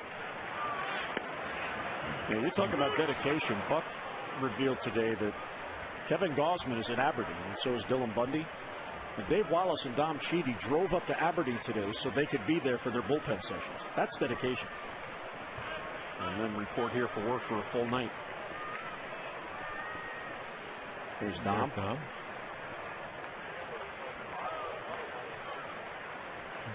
And there's Dave Wallace. 2-1 on Pierce. High fly ball to left. Did he get another one? Back on it is Chu at the wall, and the ball is gone. Have a night, Steve Pierce. A pair of 2-run homers, and it's 6-0 Orioles. And Rhonda Terrell Carroll of Forestville, another $500. She's up to $2,500 in the Maryland Lottery contestant of the game contest. They're winning the lottery. The Pierce, little changeup. Now what a June he's having. Average came in at 358. That went up, and what happens when you get him out the last time? You get him a little upset. A really good pitch to hit, didn't miss it. There's the changeup. wants to be down and away, and you can see it isn't. So 82, you can see him. I mean, that's how strong he is. He gets out on his front foot, but stays back. One of the keys to hitting. Where are your hands? Saunders had allowed 4 home runs total in 7 starts on the year coming into this one. And he's allowed 4 home runs in the game tonight. Yeah, when guys are hitting well, and you could see there with Steve Pearce, there's a separation. Hands go back, front foot gets down. So when you're strong, and that bat speed, hit speed at 94. And Nelson Cruz will take the walk. And with the second walk, and extends the inning with 2 down. Here's Mike Maddox out for another shot. The Orioles this month, it's gone kind of unnoticed. This team, as Jim pointed out earlier, doesn't go up there looking to walk. But after 61 walks in April, which was 29th out of 30 teams, only one team had less. In May, they walked 69 times. That was 27. This month, they've now walked 76 times. So that's 14. So they're right in the middle in MLB, which is actually progress. Which is better, yes. For them. And then they've hit all the home runs. But the runner in scoring position number, because it was so good, you gave me the number, 241 in June. 266 collectively for the year. So still waiting to, and that maybe it'll happen, maybe it won't, when all of a sudden everything, your pitch a little bit good, bullpen's good, not going to steal a lot of bases because they have good team speed. Sharply hit, knocked down by Beltre, and slings it across, but safe. The throw pulling Pena off the bag, but he saved an error by coming off the base.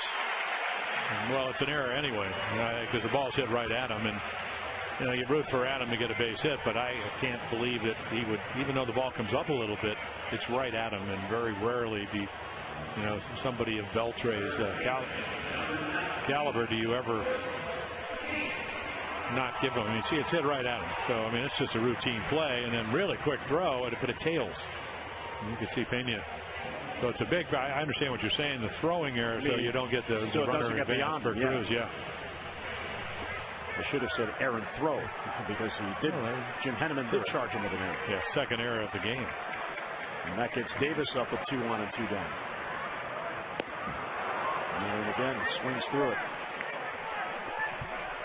Well, we saw Paul O'Neill up in New York doing some broadcasting for the Yankees, batting title 5 straight years of 300, and he said the key to hitting left-handers, and he was a left-handed hitter. Mattingly told him this, Don Mattingly, is that the breaking ball you want to hit till you get to 2 strike is the one that starts at you, not the one that starts in the middle of the plate, because it's going to be a ball.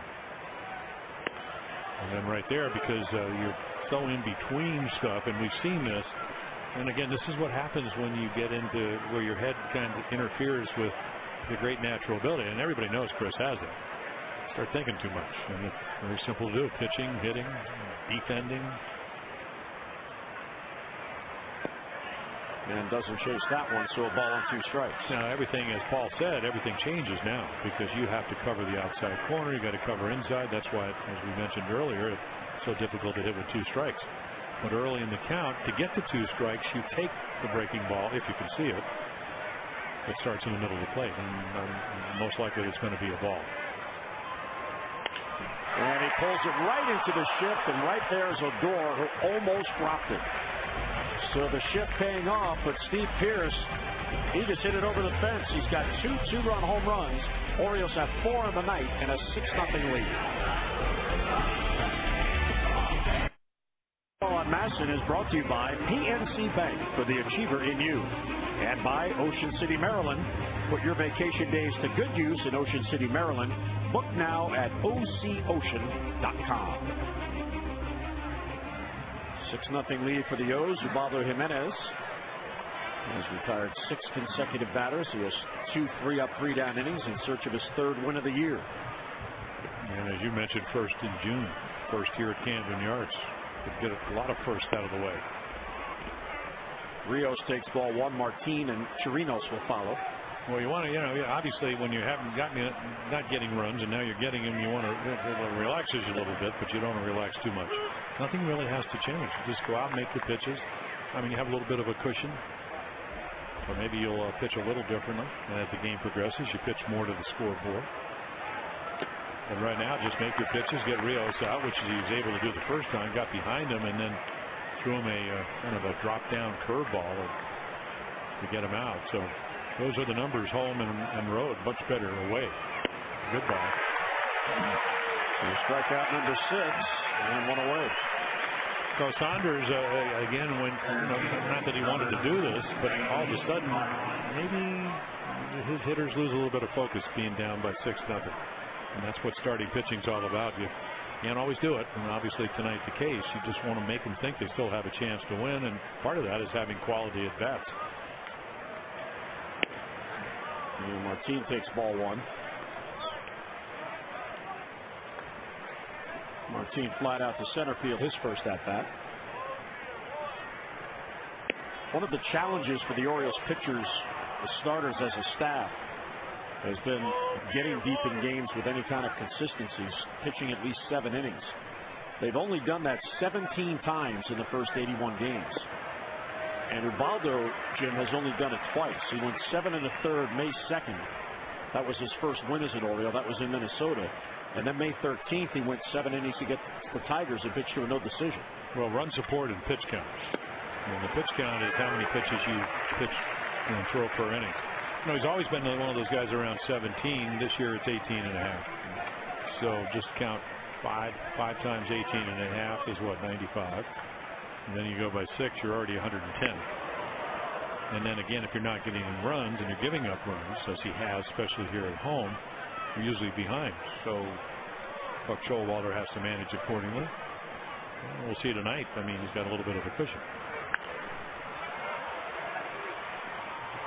He fouls it off. Count holds 3-2. And they will peck away, and the way they can peck away is if you give them a free pass.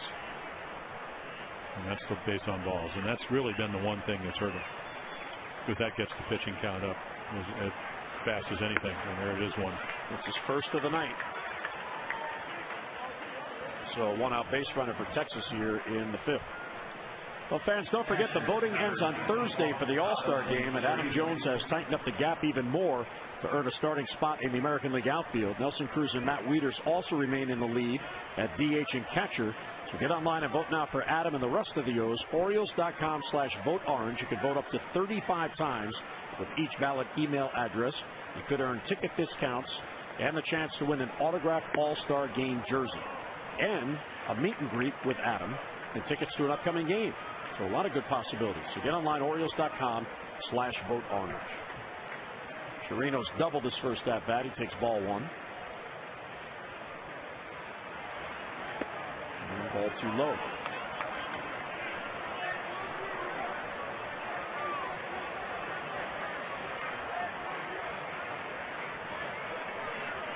Jimenez has struck out 6. He's allowed only 2 hits. A double to Chirinos and a single by Andrews.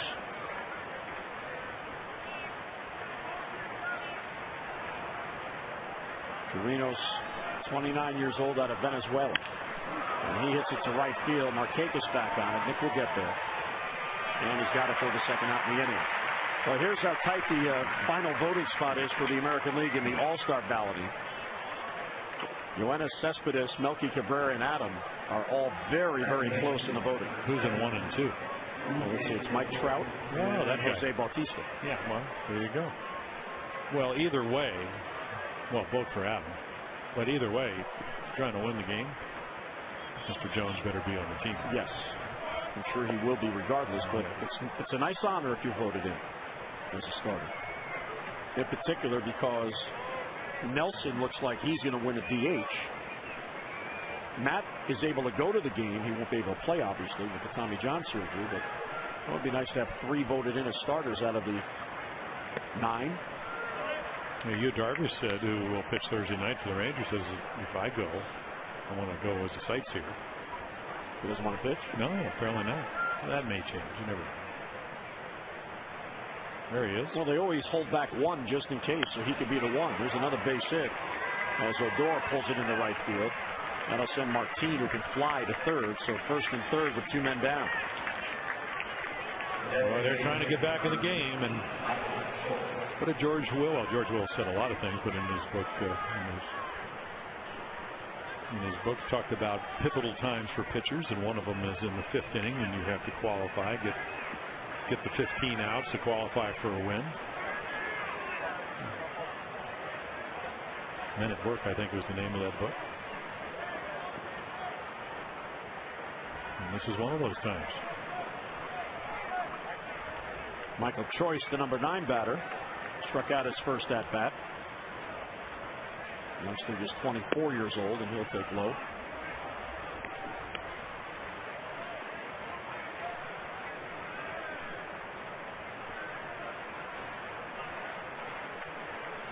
Pierce holding the bag on Odor. And there's a strike in the corner. This is the first time in this game Texas has had 2 base runners in the same inning.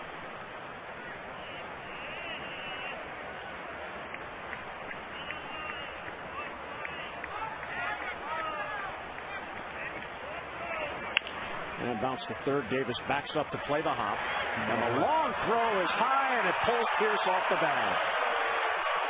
And a run scores, and Texas does get on the board. Yeah, that's the first difficult play. And, you don't play there. I mean, he plays it perfectly. But then you get your feet underneath him. See, he backsteps, so that's the perfect bounce. So, again, he throws off his back foot, and when you throw off your back foot, the angle's a little bit different. And I'm telling you, I think there's going to be a challenge. Yeah, but because the foot stays on there. Yeah, it did. And I think, again, at least from the angle that I saw, that foot came back on, and so he will come out there. Les Diaz, the umpire there. And he has decided not to challenge.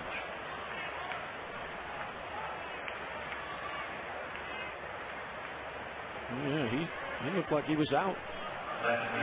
Real good job of footwork there by Pierce.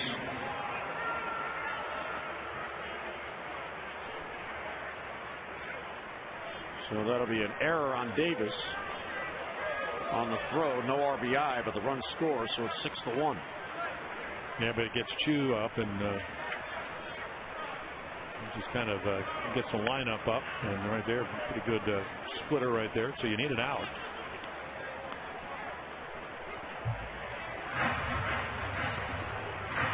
Odor stopped at second. Davis first and second, and 2 men down. And we've seen the Orioles be in these positions, and you just peck away. Obviously, you'd like a home run, but. And then Jonathan Stope with a nice play, flips to Hardy, and that ends the inning. So an unearned run as Texas gets on the board. We'll head to the bottom of the 5th, 6-1 O's.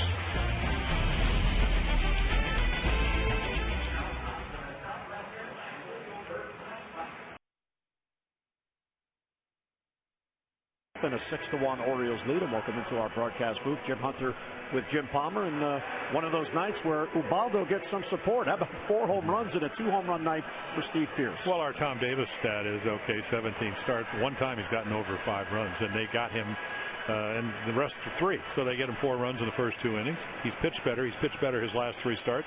That's what you want to see. I mean, 4-year investment. He has been struggling. Hasn't won in April. Hasn't won in June. Hasn't won here at home. And has a chance to do that tonight, and the Orioles do what they do so well. They hit the long ball. 3 home runs already. Right, and this is a big game for the Orioles after that loss yesterday. As Delman Young will lead off for the Birds.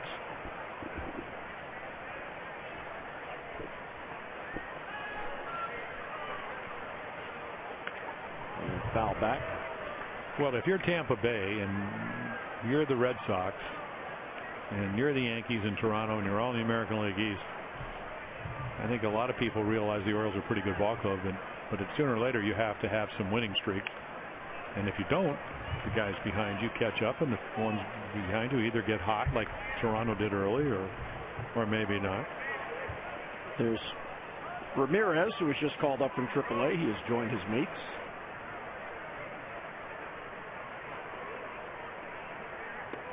And Delman waves at it. He's down on strikes.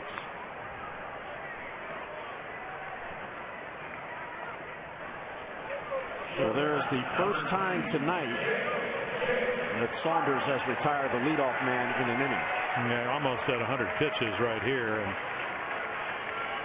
certainly not having a good night. A little breaking ball that starts off the plate and stays there, and Gellman out on the front foot. So no white flag from Joe Saunders. I've never seen him do that. It's just Orioles have taken advantage of some situations where he's made some mistakes and they made him pay.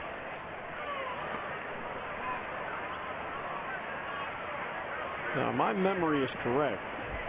Didn't Joe Saunders wear number 48 when he was with the Orioles? I'm going to leave that up to your memory.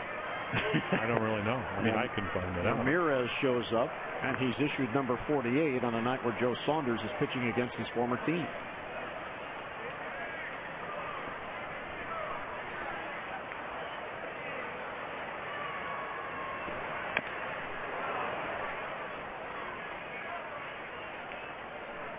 Okay, let's see here.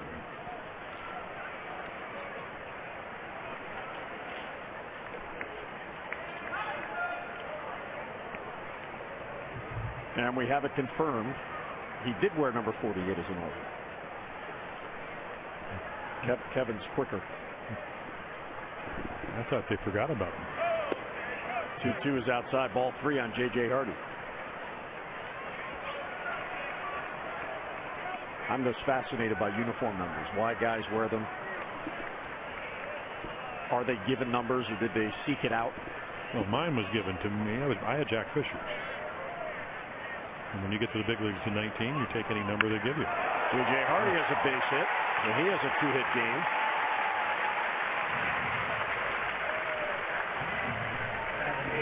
Time now for our PNC Minor League Report, brought to you by PNC Bank for the Achiever in you. And how about the year John Keller is having at Delmarva? The pitching staff down there for Ryan Miner and Alan Mills, fabulous. He had a hold yesterday. Hunter Harvey won this game. 2 2/3, no hits, no runs, no walks with 3 Ks. And Jim, look at those numbers for the year. Just outstanding numbers. Well, you always look at base on balls, and that usually tells you what kind of control. You look at strikeouts per innings. A lot of strikeouts. I was talking to a long-time scout, Dean Albany, and he was down there. So Jonathan Schoop to right field. Back out at Rios, and it's off the wall and in play. Hardy heads to third. He'll be held there by Bobby Dickerson, and Jonathan Schoop has a double. Yeah, back-to-back base hits for Jonathan. Yeah, Joe Saunders just really trying to keep from going under here in the 5th.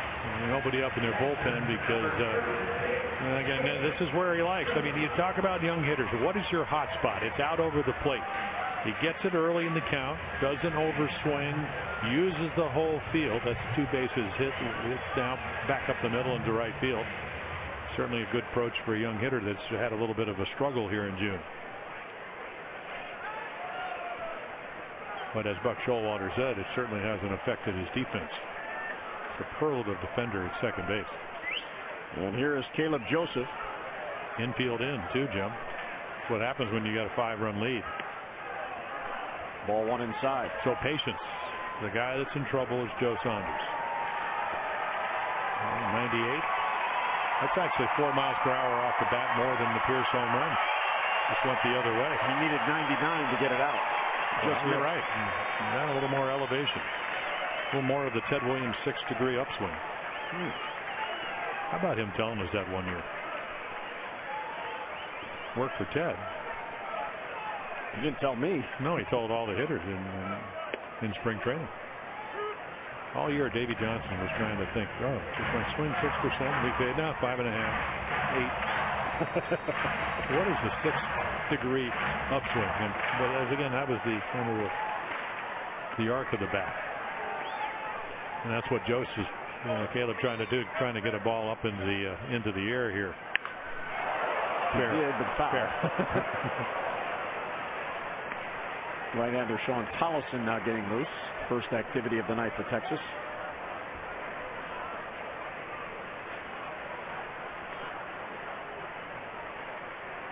So Saunders has allowed 6 runs on 9 hits, and he's got 2 in scoring position with 1 down.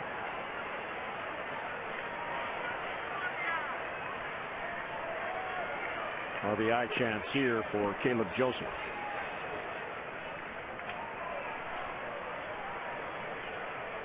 Caleb is 1 out of 2. He singled in the 2nd, flied out in the 4th.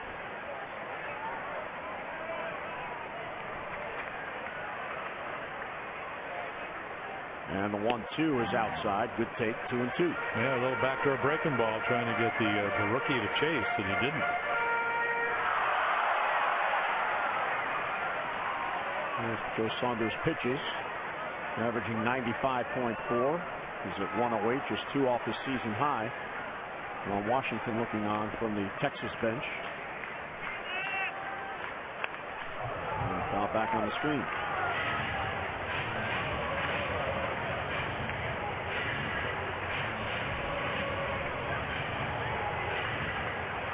Caleb has 7 RBIs on the year. Yeah, he'd love to do what he did the last time, which is he hit a really deep fly ball to center, except you got a pitcher with a strike to work with that's trying to get him to hit one on the ground. Coming in, and this has been the case tonight, 63 ground balls, 35 in the air. But the Orioles already with 3 home runs. Right field, deep enough maybe. Rios has it. Here comes Hardy towards the plate. Here's the throw, not in time. And JJ slides in. And Caleb does get in the air. Really nice at bat. I mean, Saunders is trying to strike him out. He finally gets the ball in the approach. You hit the ball the other way. It's not an at bat. It's an RBI. That means they're going to win. Yep. And then Rios catches his ball and then bobbles it a little bit. So Lion Beebe, he's really got a good arm. See right there, he couldn't quite make the transfer quickly enough, and I'm not sure it would have made a whole lot of difference. So J.J. Hardy with the run scored. The Orioles get their 7th run, 6-run lead now again. And Scope moves up to third. Alert base running by Jonathan. Markakis now walked and scored in the first, reached on an error, and has flied out. So he is 0 for 2. Now 7 the 1-0s. And a strike at the knees.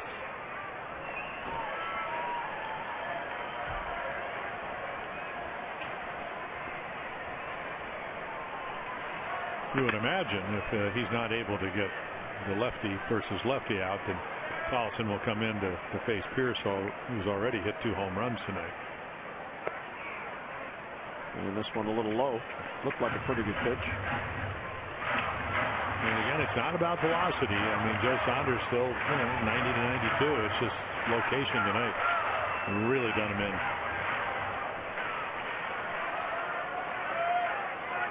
Boy, that's a key pivotal out. 350 on a 1-1 count. Good take there. Slider just off the corner. Now you get to hit in your count, 2-1. Big difference. One of the key counts in baseball. If you get ahead, the numbers go down dramatically. If you get to the 2-1 counts, there's Pierce waiting on deck. Ground ball weakly at the third. Beltre is right there and fires to get Nick, and that ends the inning. But the Orioles do add a run. They get that run back. We'll head to the 6th with the Orioles in front. A barrage of home runs. Steve Pierce, the first one, home run number 8. A big strikeout of Michael Choice. And look at this pitch. Jimenez right on the inside corner to get Chu out to get out of the inning. And then Pierce with another home run, his 9th of the year. 8-9. Jones with a home run. Hardy with a home run. Orioles playing long ball tonight. Those are your Geico game highlights. 15 minutes could save you 15% or more on car insurance. Saunders did finish the 5th. Obviously, the home runs hurt him. Jimenez looking for his first win here in Camden Yards. Not getting a lot of runs until tonight. 7-1 lead. Tough night for Joe. 4 home runs, driving in 6 of those 7 runs. And Ubaldo gets ahead of Elvis Andrus. Pena and Beltre will follow.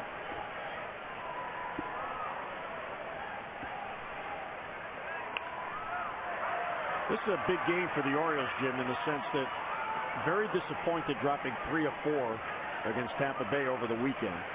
In particular, how they lost yesterday. You want to bounce back and feel good about it and try to get this series. And you know Darvish pitches the final game, and he's been pitching lights out. So you needed to get off to a good start in the series, and up to this point, the O's have.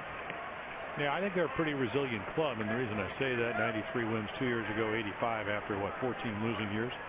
So you can look back at that series against the Rays. I mean, the Rays, they're never going to surrender. I mean, they're not putting a white flag up regardless of what their record is. Nice pitch by Jimenez, and Pierce makes the out. So you know they were going to come in here. They were playing a little bit better. Yeah, they weren't playing well on the road. But at the end of the day, you know Texas has been scuffling. They're not at full strength. So these are opportunities, and you better take advantage of them. And doesn't mean it's going to be automatic. Ron Washington does not like to lose. He made that fully clear in the paper to me today. You know, he was a gamer when he played. So, and he's done a great job down there. But they're wounded, and you might as well take advantage of it when you can. Texas has lost 5 in a row on the road, although they actually have a better winning percentage on the road than they do at home. Yeah, that's not being able to be ahead again tells you. I mean, you lose Fielder. If he was healthy, you're going to figure in that ballpark going to at least hit 30 home runs, and he plays every day. You know, had Mitch Moreland had 23 home runs, he would have found a place somewhere in the lineup. You know, and then you lose Harrison, and you lose Holland. He's had the microfracture surgery. Kobe Lewis is actually back now, pitching well. Pitched well yesterday, but didn't get him a lot of runs. They lose 3-2 to the Twins. Well, when the Orioles were in Texas, Ubaldo and Shepard were both in the bullpen. Now they're both on the DL. Yeah.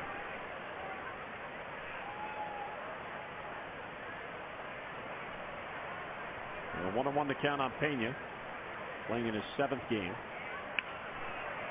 Tried to time it. Shallow right center field. Here comes Jones, and Adam makes the running catch.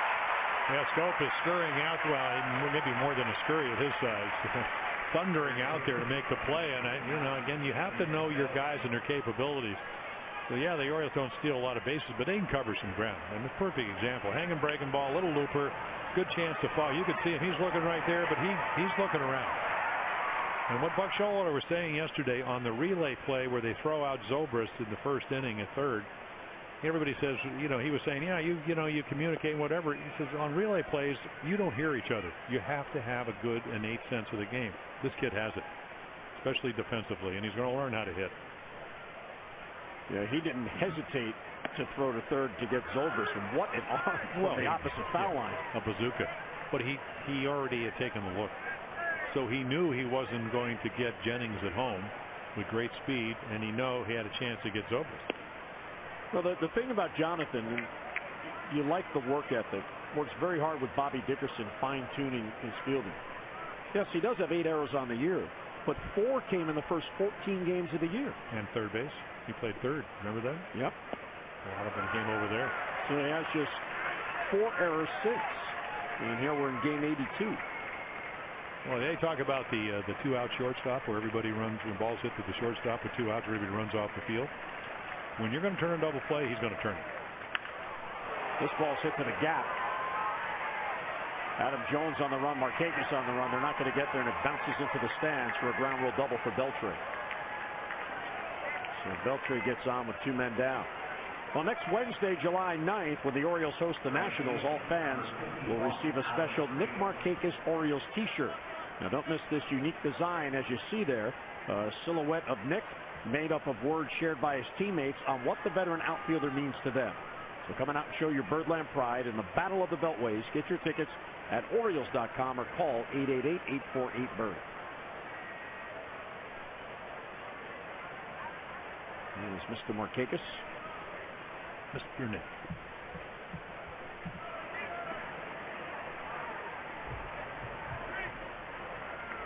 That umpire got some new baseballs from the ball. Yeah, but they went out a little talk, and I have no idea what it was about. Maybe, in fact, it was a ground rule double.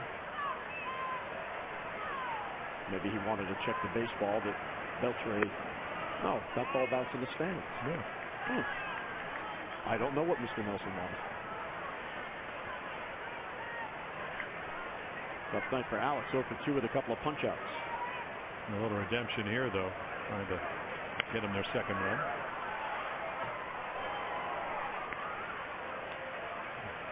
Ubaldo 3-2 in his career against Texas, and 8-8 against the AL West.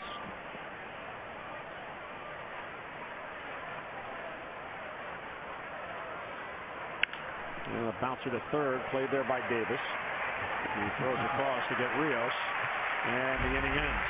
A 2-out double, a man left. We'll head to the bottom of the 6th. Birds come up ahead by 6.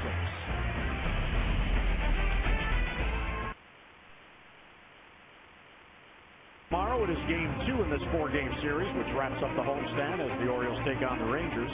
Nick Martinez will be on the mound for Texas. We think T.J. McFarland will be on the mound for the Orioles, but that is to be determined. Our coverage on MASN begins at 6:30 with O's Extra presented by Geico, and then game coverage at 7 o'clock. We've got all the access you need right here on MASN. 7-1 game. The Orioles with 6 runs, all 4 home runs, and the night is done for Joe Saunders. Here is Sean Tollison. Yeah, last year with the Dodgers, all kinds of back problems, herniated disc problems, so they got him on waivers in November, trying to upgrade their pitching staff. Done a pretty good job for him. 4-pitch pitcher. And solo home run, first pitch back on Wednesday. That was against the Tigers. And then it pitched pretty well, retired 12 of the last 15 over 3 games. So an opportunity here just to try to keep the scoreboard where it is. And he'll face a guy coming to the plate 2 for 3 with 2 dingers. Pierce now with 9 home runs, 25 RBIs. He got the Orioles on the board in the first and 2 add-on runs in the fourth. Fastball outside 1-0, and this will certainly be a different look with the fastball coming in there at 91. So from a right-hander versus Saunders, the left-hander.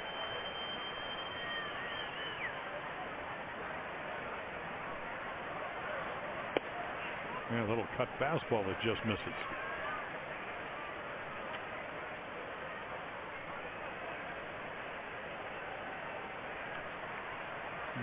Another one of those home run counts if you leave one in the middle of the plate. The way Pierce attacks the ball. Good fastball got him. Called off by the center fielder Martin is Andrews.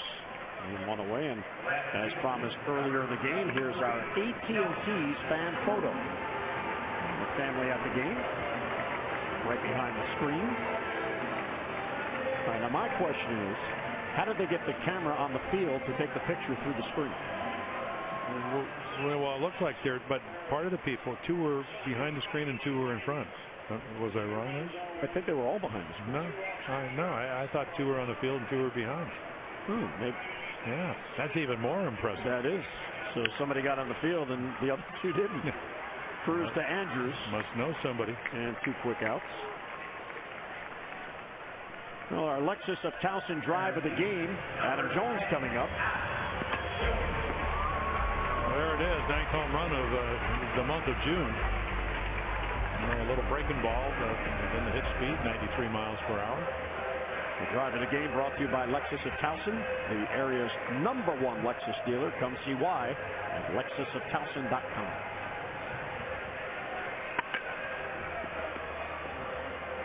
So Mr. Jones with a couple of hits here tonight. His 30th multi-hit game now has 103 base hits. Yeah, Jonesy was talking about, I don't know why guys get upset when you make outs. You make outs. Just play hard. Keep throwing stuff, all that. He was holding court early on today. It's very entertaining when you go to the Orioles clubhouse and he's just hanging by his locker. He'll talk. He was out actually in the humidity. He was trying to get ready, to acclimate himself for game time. Probably, I would imagine, if as hot as it's going to be tomorrow, where it would be what, 94, 95. Yep. Good hitting weather. Well, tonight's obviously, at least for the Orioles, been good hitting weather. Jones gets ahead 2-0. And that got a piece of the catcher, Chirinos.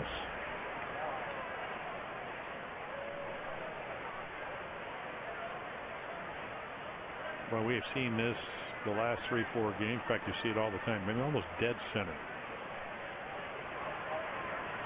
And, you have to understand about 3 years ago, missed a whole year with concussion when he was catching for Tampa. So, obviously, this is not the first time. And got to be very, very concerned.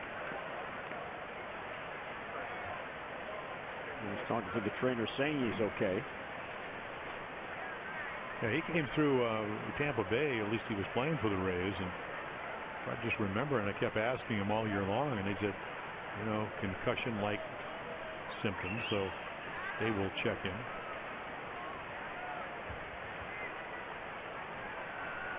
And the trainer putting her through the protocol there. Yeah, the entire season of 2012. And it all started in spring training. Lost some paint off his helmet. Certainly hope he's all right. He's checking his equipment now. Adam talking to him.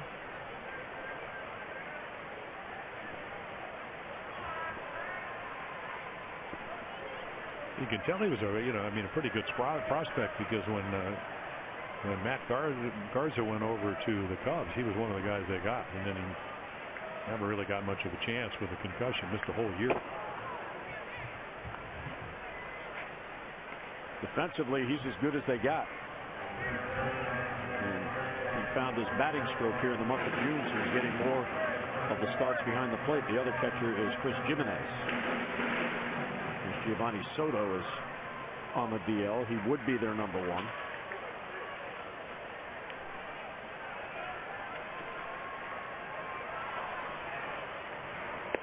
And it's inside. A little purpose pitch. Open up the outside corner. Great way to pitch in where you get the effect of moving feet and not hit people. Texas has used the DL 20 times this year. Some players have come back, some are out for the year. And the 3-2 is outside, ball 4, the 2-out walk. Prince Fielder out for the year. Now Moreland is out for the year. Matt Harrison, who won 18 games a couple of years, out for the year. Derek Collins, simulated game, another left-handed starter. But Mike Maddox, the pitching coach, said that with the microfracture, still not ready to, field his position and whatever. He wants to get a simulated game, 67 pitches, wants to go out for rehab, but they're going to back him off. Don't want to get him hurt. Well, speed pitch in there for a strike to Davis. Now the other thing is guys are they're pulling out their whole arsenal against Chris. That's what 53 home runs and 138 RBIs will do. The target is right on your back. That's how good a year he had. And then the year before, too, with 33 home runs. Good eye there, 2-0. I tell you, Jeff Nelson, with the exception, and we saw it up in New York when Gardner led off with a triple and overslid third, and they could have had a run in the first inning, and then Tillman pitched great. He's had a nice, only the chew walk. That he called Chew out to open up the game. There's another great changeup, a good one. And obviously, when you put 7 runs on the board, it probably wouldn't have made anything, but it does give them possible lead. There's the change.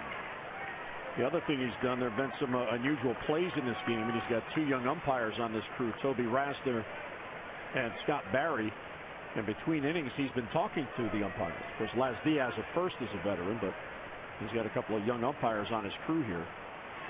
Basner had that play at second base that Ron Washington asked to have it looked at, and he won the challenge. 2-2. The other thing that I like what he's done here is when there have been things going on the field, he's talked to both managers about what he was discussing with his umpires. There was something on the Beltre or the Stope double, and then after Beltre's double, after that half inning ended, he brought all the umpires together again.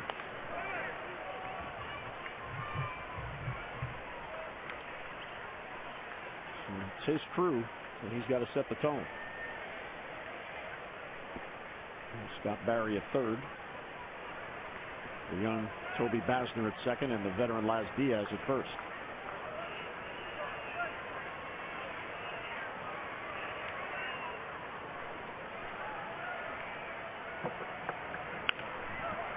Fouls it off the other way. Yeah, that's what the changeup does. And for Chris, he's just trying to get something in the middle of the plate. So hard, soft, soft, hard.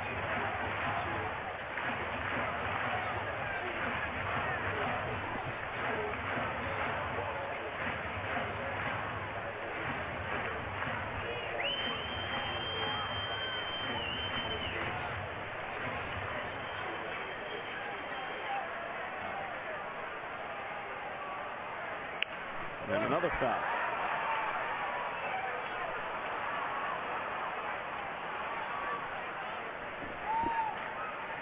And this would be the 8th pitch now coming to Chris Davis in this at-bat. Allison got ahead, having trouble putting him away with Jones on first and 2 men down.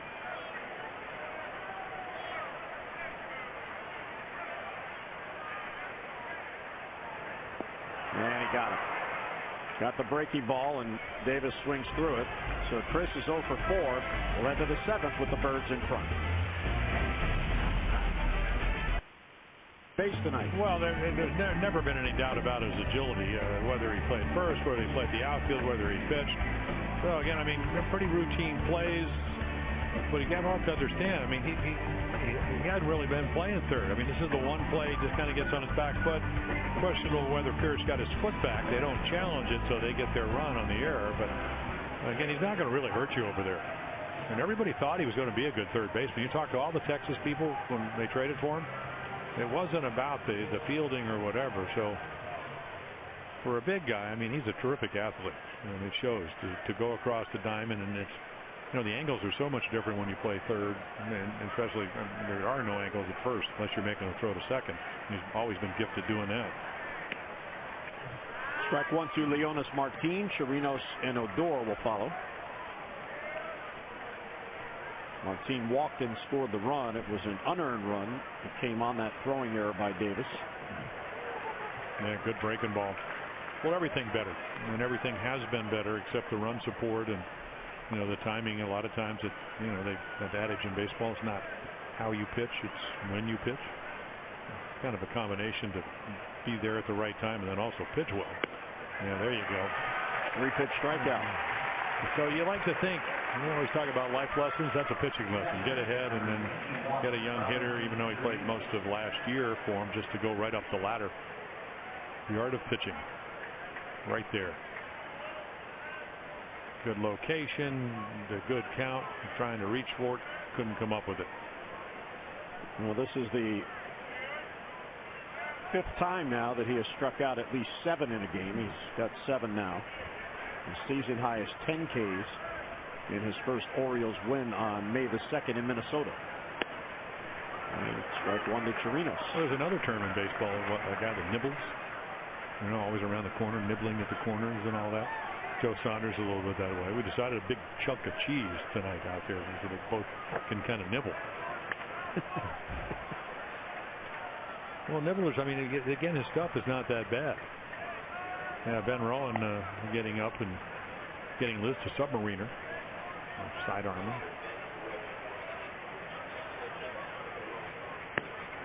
I think he's asking Darren O'Day for tips. And the 0-2 is hit towards short. And Hardy gets it to first, and 2 quick outs. So 2 away here in the 7th inning. Well, the Orioles will host the American League East rival Yankees in a pivotal 3-game series. It's a weekend series beginning next Friday, July 11th at Oriole Park.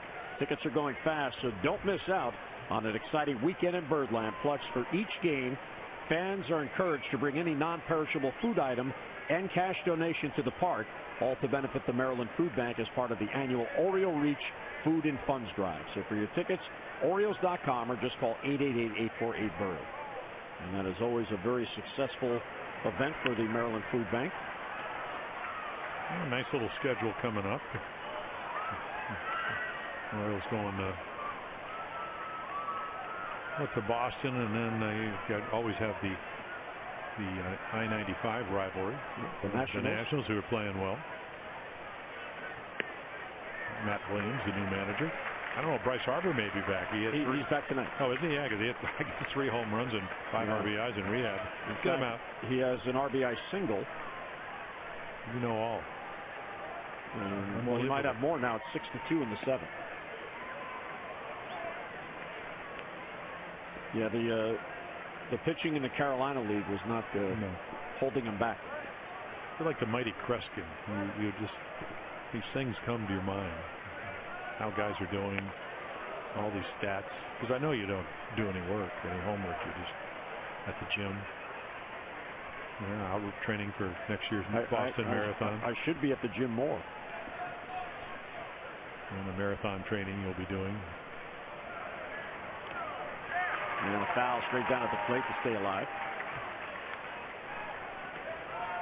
I'll be there tomorrow. Where? The gym. Oh, okay. I have an appointment. Big day tomorrow. Gym and a haircut. Big day.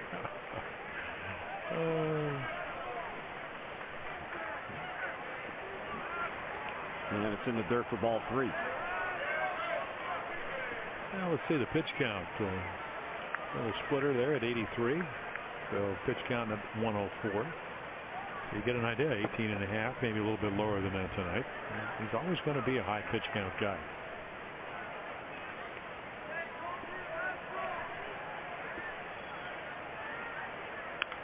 And a foul back. Now that was pitch 105, which averages out to exactly 15 per inning. And they're just slightly above that. Dave Wallace has to love what he's seeing. Oh, yeah. Well, you didn't love what I saw when Adam Jones, I was talking to him on the bench. You know, the Orioles didn't pitch well yesterday. I put his arm around him. I said, I'm kind of going with the hitters today. Call me Benedict Jim. Jimenez gets to the bag ahead of Rougned Odor and a 3-up, 3-down inning. Orioles due up, brought to you by Mazda. It'll be Delman Young, J.J. Hardy, and Jonathan Scope. Telecast is presented by authority of the Orioles and may not be reproduced or retransmitted in any form, and the accounts and descriptions of this game may not be disseminated without the express written consent of the Orioles. Now back at Camden Yards as the Orioles enjoy a 7-1 lead as we go to the bottom of the 7th inning. As we look down from high behind home plate, here is the submariner Ben Rowan. Yeah, well, he had to have the proving thing in the minor leagues. I mean, you know, he was their minor league pitcher of the year last year. And how about this? 19-5 with a 146, 1.46 runs the whip. That's walks and hits per innings under 1. And that was 159 appearances. So 1 run in his 5 outings. So he comes in, and you can see he looks like a tall guy, 6'4", and out of Rancho Palos Verdes, California.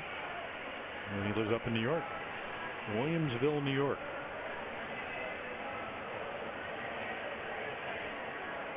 Now, he also went to Virginia Tech, which is where Joe Saunders went to college.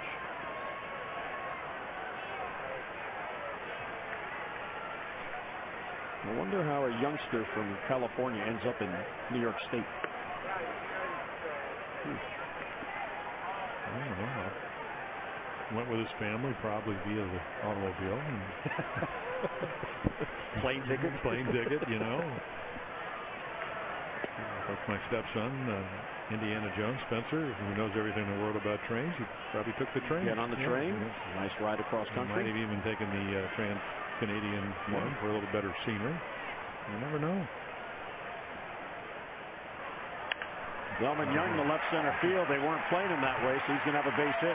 Yeah, he can hit line drives, and you know, tonight, I mean, they've actually been able to get him out a little bit, but boy, when he pinch hit the last couple of times, I was talking about it, you know, they're playing Wimbledon when, and here's what we were talking about, a little bit of Darren O'Day. So you're 6'4", don't scrape the knuckles.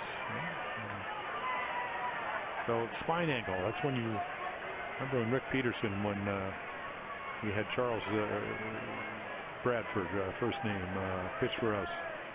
Chad right? Bradford, yeah. And he said, all you do is bend at the waist. I mean, think about it. I mean, if you're upright and you're throwing overhand, your arm's up. If you bend at the waist, the arm drops. And that's spine angle, very important in golf, hitting, and pitching. That's when bend at the waist. That's what Darren Day always talks about. Still have to keep at least Darren says, at least, you know, mechanics, your front shoulder is kind of your steering wheel. Even when you're a submariner, you have to stay closed to the point where you can actually locate home plate. Hardy down 0-2. And that one weaves outside. And of course, Darren O'Day, I mean, he had some marvelous years for the Rangers.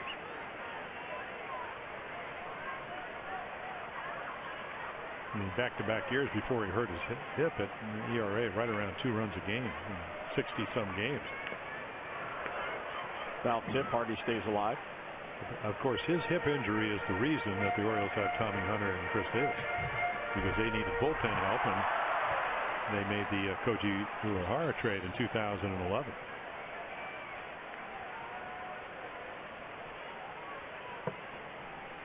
One and two on Hardy with Delvin Young at first. Delvin extending his hitting streak to 8 straight with that single.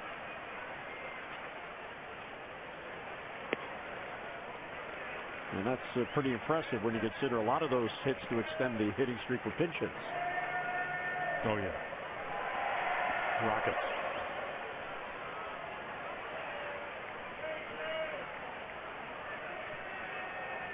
Two and two on JJ. Ball 3. Good take. Yeah, he tops out, and you know his average fastball, we've seen aided in that, is 79.4, and then the curveball is 73, slider 78. Mike Maddox was not a submariner when he pitched. His brother getting in the Hall of Fame, and congratulating. It's kind of a family thing. And a bouncer foul to stay alive. The Orioles will have a winning month of June. They'll either be 4 above in the month if they hold on here to go 16 and 12. They played 500 ball in April, 500 ball in May. And yeah, you need a springboard, don't you? Yeah. And this would be the springboard. You hope. They really want to play well going into the break. And as Jim mentioned, the schedule is challenging, and there's ball 4 for the first 2 reach here in the 7th against Rowan. First and second, and nobody down. Fans, you can back your Birds during the second half of the season and enjoy major league savings by reserving your Birdland Summer 6-pack. You'll get a ticket to any 6 games of your choice for the rest of the year, and savings of up to 20% off the cost of the single game tickets. Lock in your seats now for the most anticipated games and promotions of the summer and save. For all the details, just get online at Orioles.com/6-pack or call 888-848-BIRD. Mike Maddox out for a chat with Ben Rowan. Young to second, Hardy to first. How about Rowan? We get some of his in the press guide. He was actually a defenseman for the Los Angeles Junior Kings hockey team. Wow, that's a big defenseman. Well, that's why he throws down. He's kind of like the slap shot. Yeah. Well, defensemen, they don't shoot that much, I guess. No, they just try to prevent you from getting to their goalie. So he might have been on the Stanley Cup champs if he pursued that. Scope is 2 for 3. And he'll take a strike. Jonathan now with 9 multi-hit games on the year. He came in 3 for 18 on the homestand, so 2 for 3 on the night.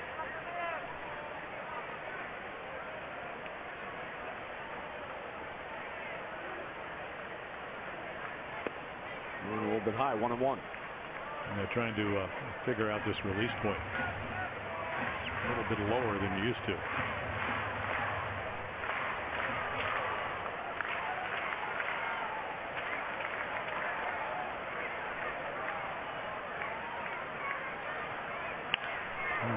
Time that one. 1-2 to count on Jonathan. And then whacked it. Boy, does he swing hard. In fact, sometimes he maybe over swings a little bit. And it gets better. It gets better when he gets the 2 strikes because he's learned to hit some breaking balls, and it also gets better when he gets runners in scoring position because he's about 37 points higher. I think he uses more of the whole field like he did the first 2 times up tonight. The Orioles on the homestand coming into this game batted just .179 with runners in scoring position. And they've gone 3 and 4 in the first 7 games, having lost the last 2 and 3 of the last 4. They did win the series from Chicago, took 2 out of 3. And Jonathan fouls it back to stay alive, but then dropped 3 out of 4 to the Rays. But as you know, it was the late inning antics. The Davis walk-off home run, the grand slam by Cruz that allowed them to win 2 of those 3 games against the White Sox. Not a good combination when you're not hitting well in the clutch, and then starters had some bad games or got out-pitched on a couple of occasions. There's some at bat by Scope. Well, you got to let the ball travel, and you got to try to do it on a guy that's throwing the ball just above the dirt.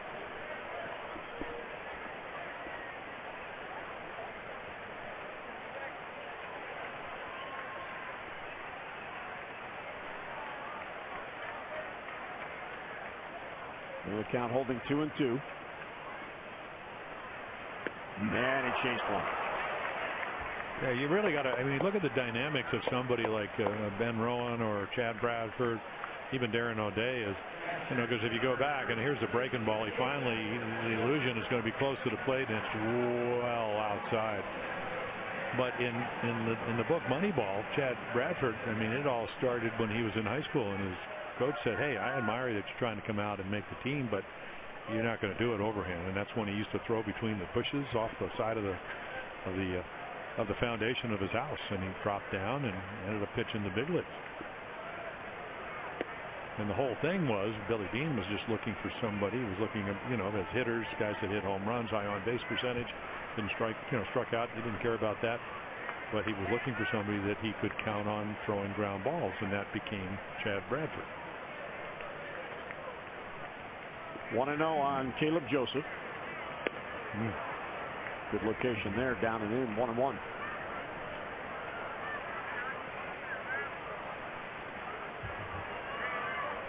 Caleb is 1 for 2. He's also got an RBI with a sac fly.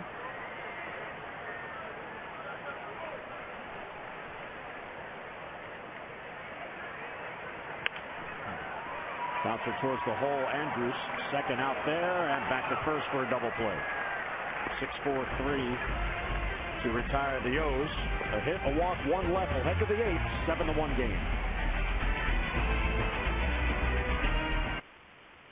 It's Miller time, brought to you by Miller Lite, and it's been all about this young man. Yeah, 7 strikeouts, trying to win for the first time in June. First time it's just one of the 7 strikeouts, but after the double, the Rangers trying to get back in the game, 3rd inning, he was strikeout choice. I mean, 3-2 pitch, drops down a little bit, inside corner.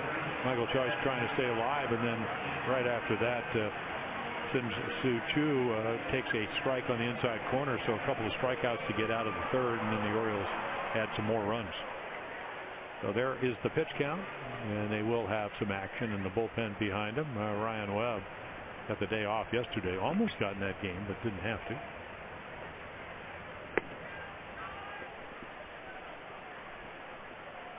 Here's Michael Choice leading off.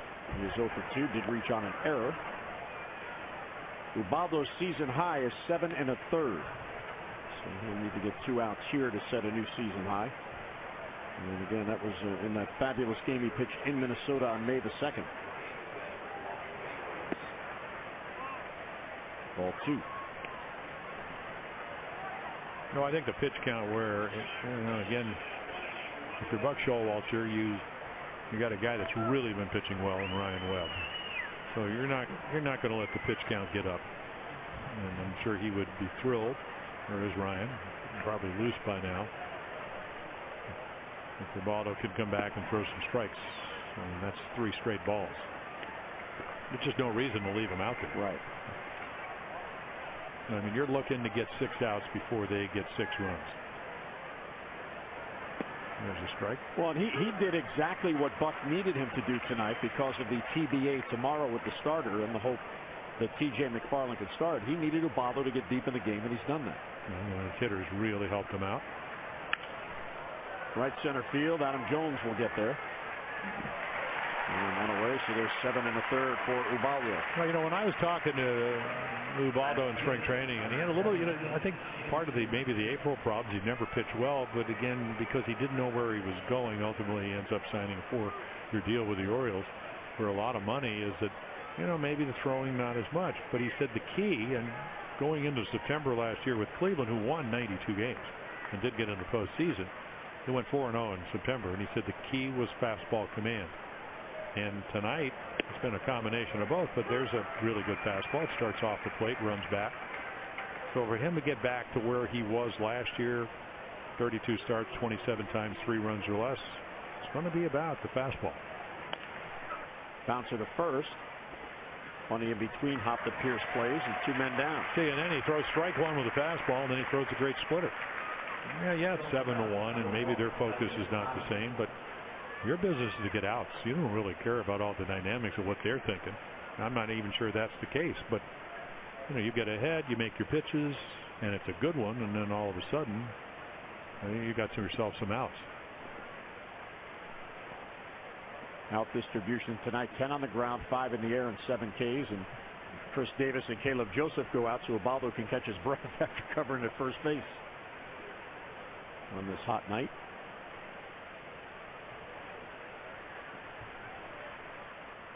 Well, there the pitches breakdown. 101.8 average, season high 118, 113 tonight. And he's now at a season high 7 2/3 innings, his longest outing of the year.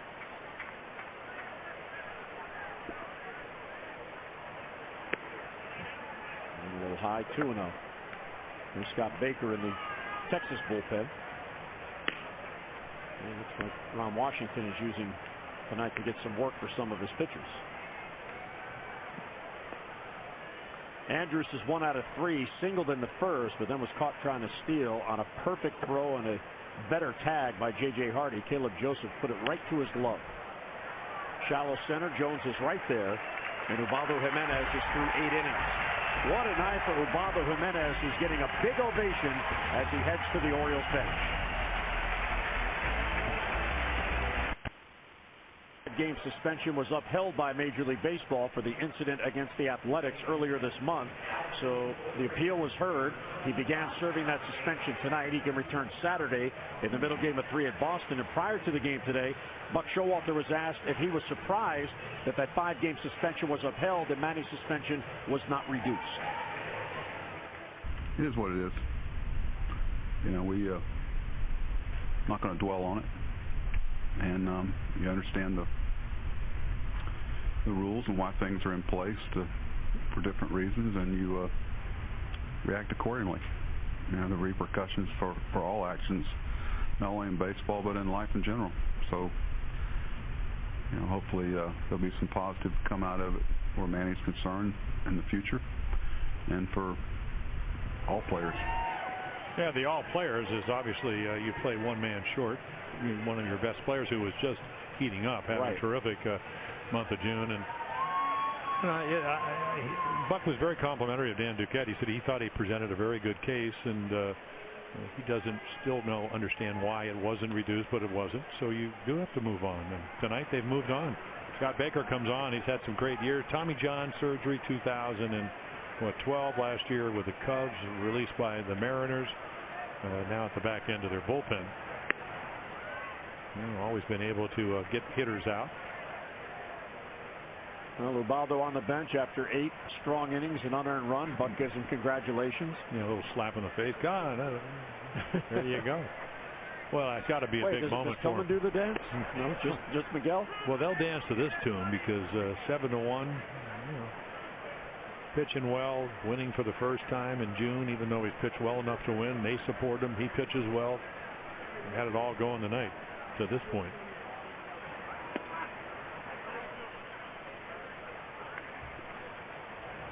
And there's the newest Oriole, Ramon Ramirez, who was just called up from AAA Norfolk today. 5 outstanding games with the Tide since coming to the O's. And looks like he may get his Orioles debut out of the way. And Markakis pops it up. Beltre has a play in foul ground. And Markakis retired, 1 out here in the 8th. The one thing about the Manny suspension, why the Orioles privately are a bit upset that it wasn't reduced, is it was explained that he got 4 games for throwing the bat and another game for the incident at third base, the first game of that series, when he threw his helmet a little bit. And from the Orioles' perspective, that play should not have factored in because it had nothing to do with the bat throwing incident. And then the secondary part of it was Fernando Abad, who threw twice at Manny in the at-bat at which he eventually threw his bat, which he shouldn't have done. We all know that. But Abad was not suspended at all. Well, so there's a little inequity in the justice. I saw Doug DeCinces throw his bat at the pitcher when he tried to drill him. At least throw it at the guy that's trying to hit you who didn't even get suspended, and I think that's the point. Yeah. You know, and after the first time, considering what had gone on, the umpire, and I don't remember who it was that day, I was just watching, should have thrown out a body. That's all. Simple as that. Didn't. So again, it doesn't all mix up, but hey, should never have done it. Never should have done what he did with Donaldson. You know, I don't think you'll ever see it again. No, and you got to remember, because I think we look at Manny as being kind of a man-child, but he's only 21. So I have no idea what was going on in his mind when the tag played to react the way he did, but he did. And Bob Melvin's a pretty fair guy. He was here 3 years, class guy. You know, has done a terrific job out in Oakland. He said, listen, I could understand if Manny wasn't trying to get out of the way, and Donaldson went out of his way to slam him with the glove, but he turned backpedal. So he just thought it was part of the game, and obviously Manny didn't, and kind of escalated to where it got. 1-2 to Pierce is outside. Steve's had a big night, 2 for 4, and a pair of 2-run homers. Facing Baker, who is the 4th pitcher for the Rangers tonight. Joe Saunders, the former Orioles, 7 earned runs in 5 innings. And the O's with a 7-1 lead here in the 8th. And Pierce now has a 3-game hitting streak. He's 8 for 28 on the homestand. He's going to be very upset tomorrow when he has to turn his calendar on his refrigerator to July. Not if he gets fastballs in the middle of the plate, is it? He is 26 for 71 in June. That's a 366 month. Right center field, chasing Rios back, and on the warning track, he makes the catch. Even his outs are loud. Yeah. Well, you pitch if you walk into a ballpark, where do you want to pitch? Center field, and Pierce is going to get a nice little ovation from the stands with a couple of home runs. And the other thing, do I want him to pull the ball? Or I want him to be the other way. It's not that guys haven't had tremendous power to the opposite field, but most players hit the ball farther to the pull field. Cruz could be a guy that hits it far everywhere. From what we've seen this year and what we saw when he was a Ranger. Nelson Cruz to right field, and it hangs up there for Rios. So 3 up, 3 down go the O's in the 8th. Here we go to the 9th. The Birds 3 outs away from a win.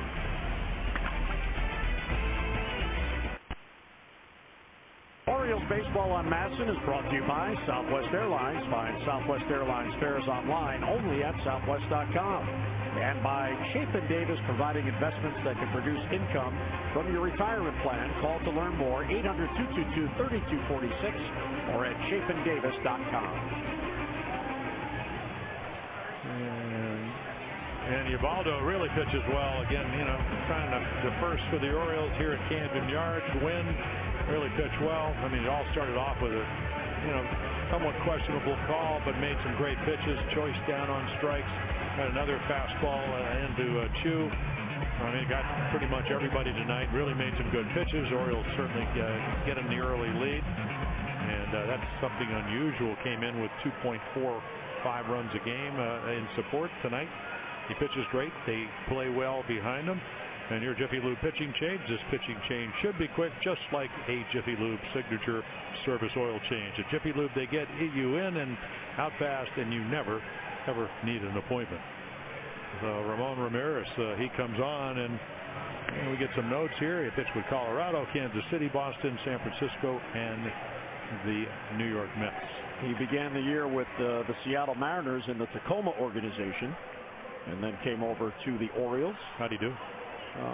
He did great with Norfolk, not so well with Seattle, which is why they let him go. That's why he's at Norfolk. Chris Davis now at first base. Yeah, it took him a while to find the glove. So Ryan Flaherty comes in at third. So Pierce is out of the game. Yeah, they haven't let him rest up for tomorrow after hitting 2 home runs. So 6-run lead, you need 3 outs. He was released by Seattle April 29th, and the Orioles signed him May 31st, and he reported to AAA, got in 5 games, and did not allow a run. And there is Mr. Pierce on the bench. Take the rest of the night off, Slugger. There we go. And Nick Hundley, a little back rub, in case you're a little sore from swinging so hard. You don't swing hard when you make contact and they go that far.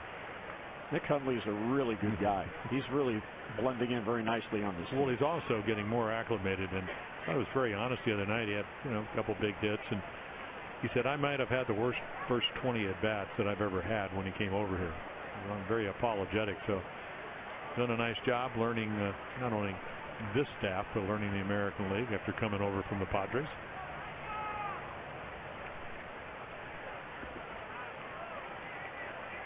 Ramirez did not walk a batter while at AAA. He had 14 Ks and 0 walks in 8 innings. Nice little changeup. Little two-seamer, little changeup right off it. At the knees, a little bit below. And of course, with Pena, one of the more predominant, even though he has hurt the Orioles over the years with home runs the other way, on the ground, he's a pull hitter, so they have a shift on.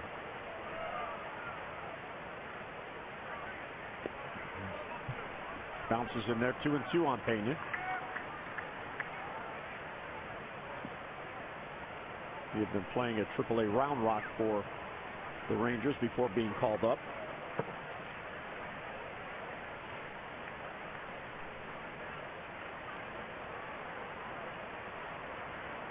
He was in spring training with the Angels. And he strikes out, then was released before opening day and signed on with Texas. Yeah, it looks like a little splitter. I mean, it acts like that. I don't know if it's a changeup or a split finger fastball, but it goes straight down with good velocity. Maybe just a straight change. A very simple windup. Break your hands over your knees. Nice balance. Maybe comes a little bit left because, again, he's a two-seamer. So opens up and a little left to right movement on the fastball. Ball one taken by Adrian Beltre. How good a player is this guy? He's good. Yeah. I mean,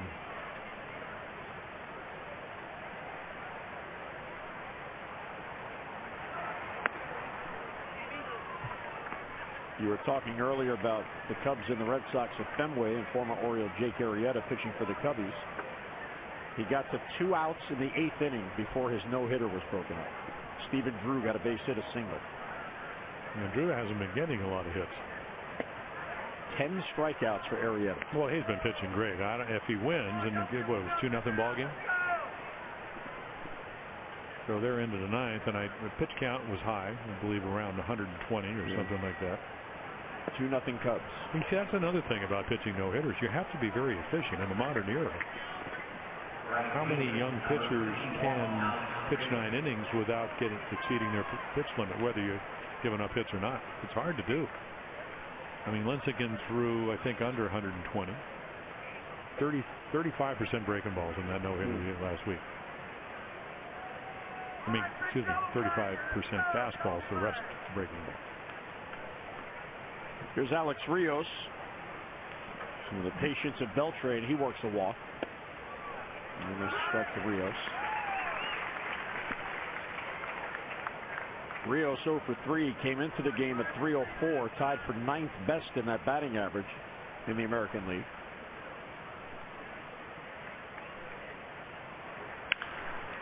Foul down the third base line past Gary Pettis.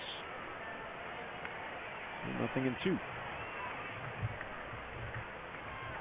Ramirez, 32 years old. He is a veteran. 423 games of Major League experience coming into tonight.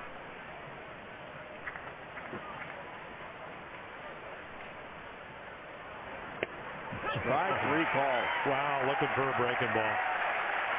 It's the only way.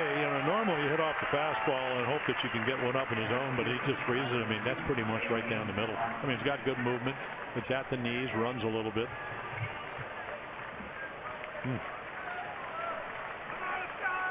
So 2 Ks with the walk. Well, you're still looking for outs. You need one more. Leonis Martin is 0 for 2. He has drawn a walk, and he has scored the Texas run. And Ramirez gets ahead of him 0-1.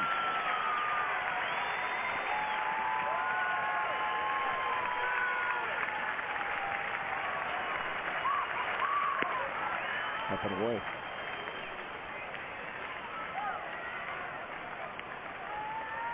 Ubaldo is 1 out away from his first win since May the 8th.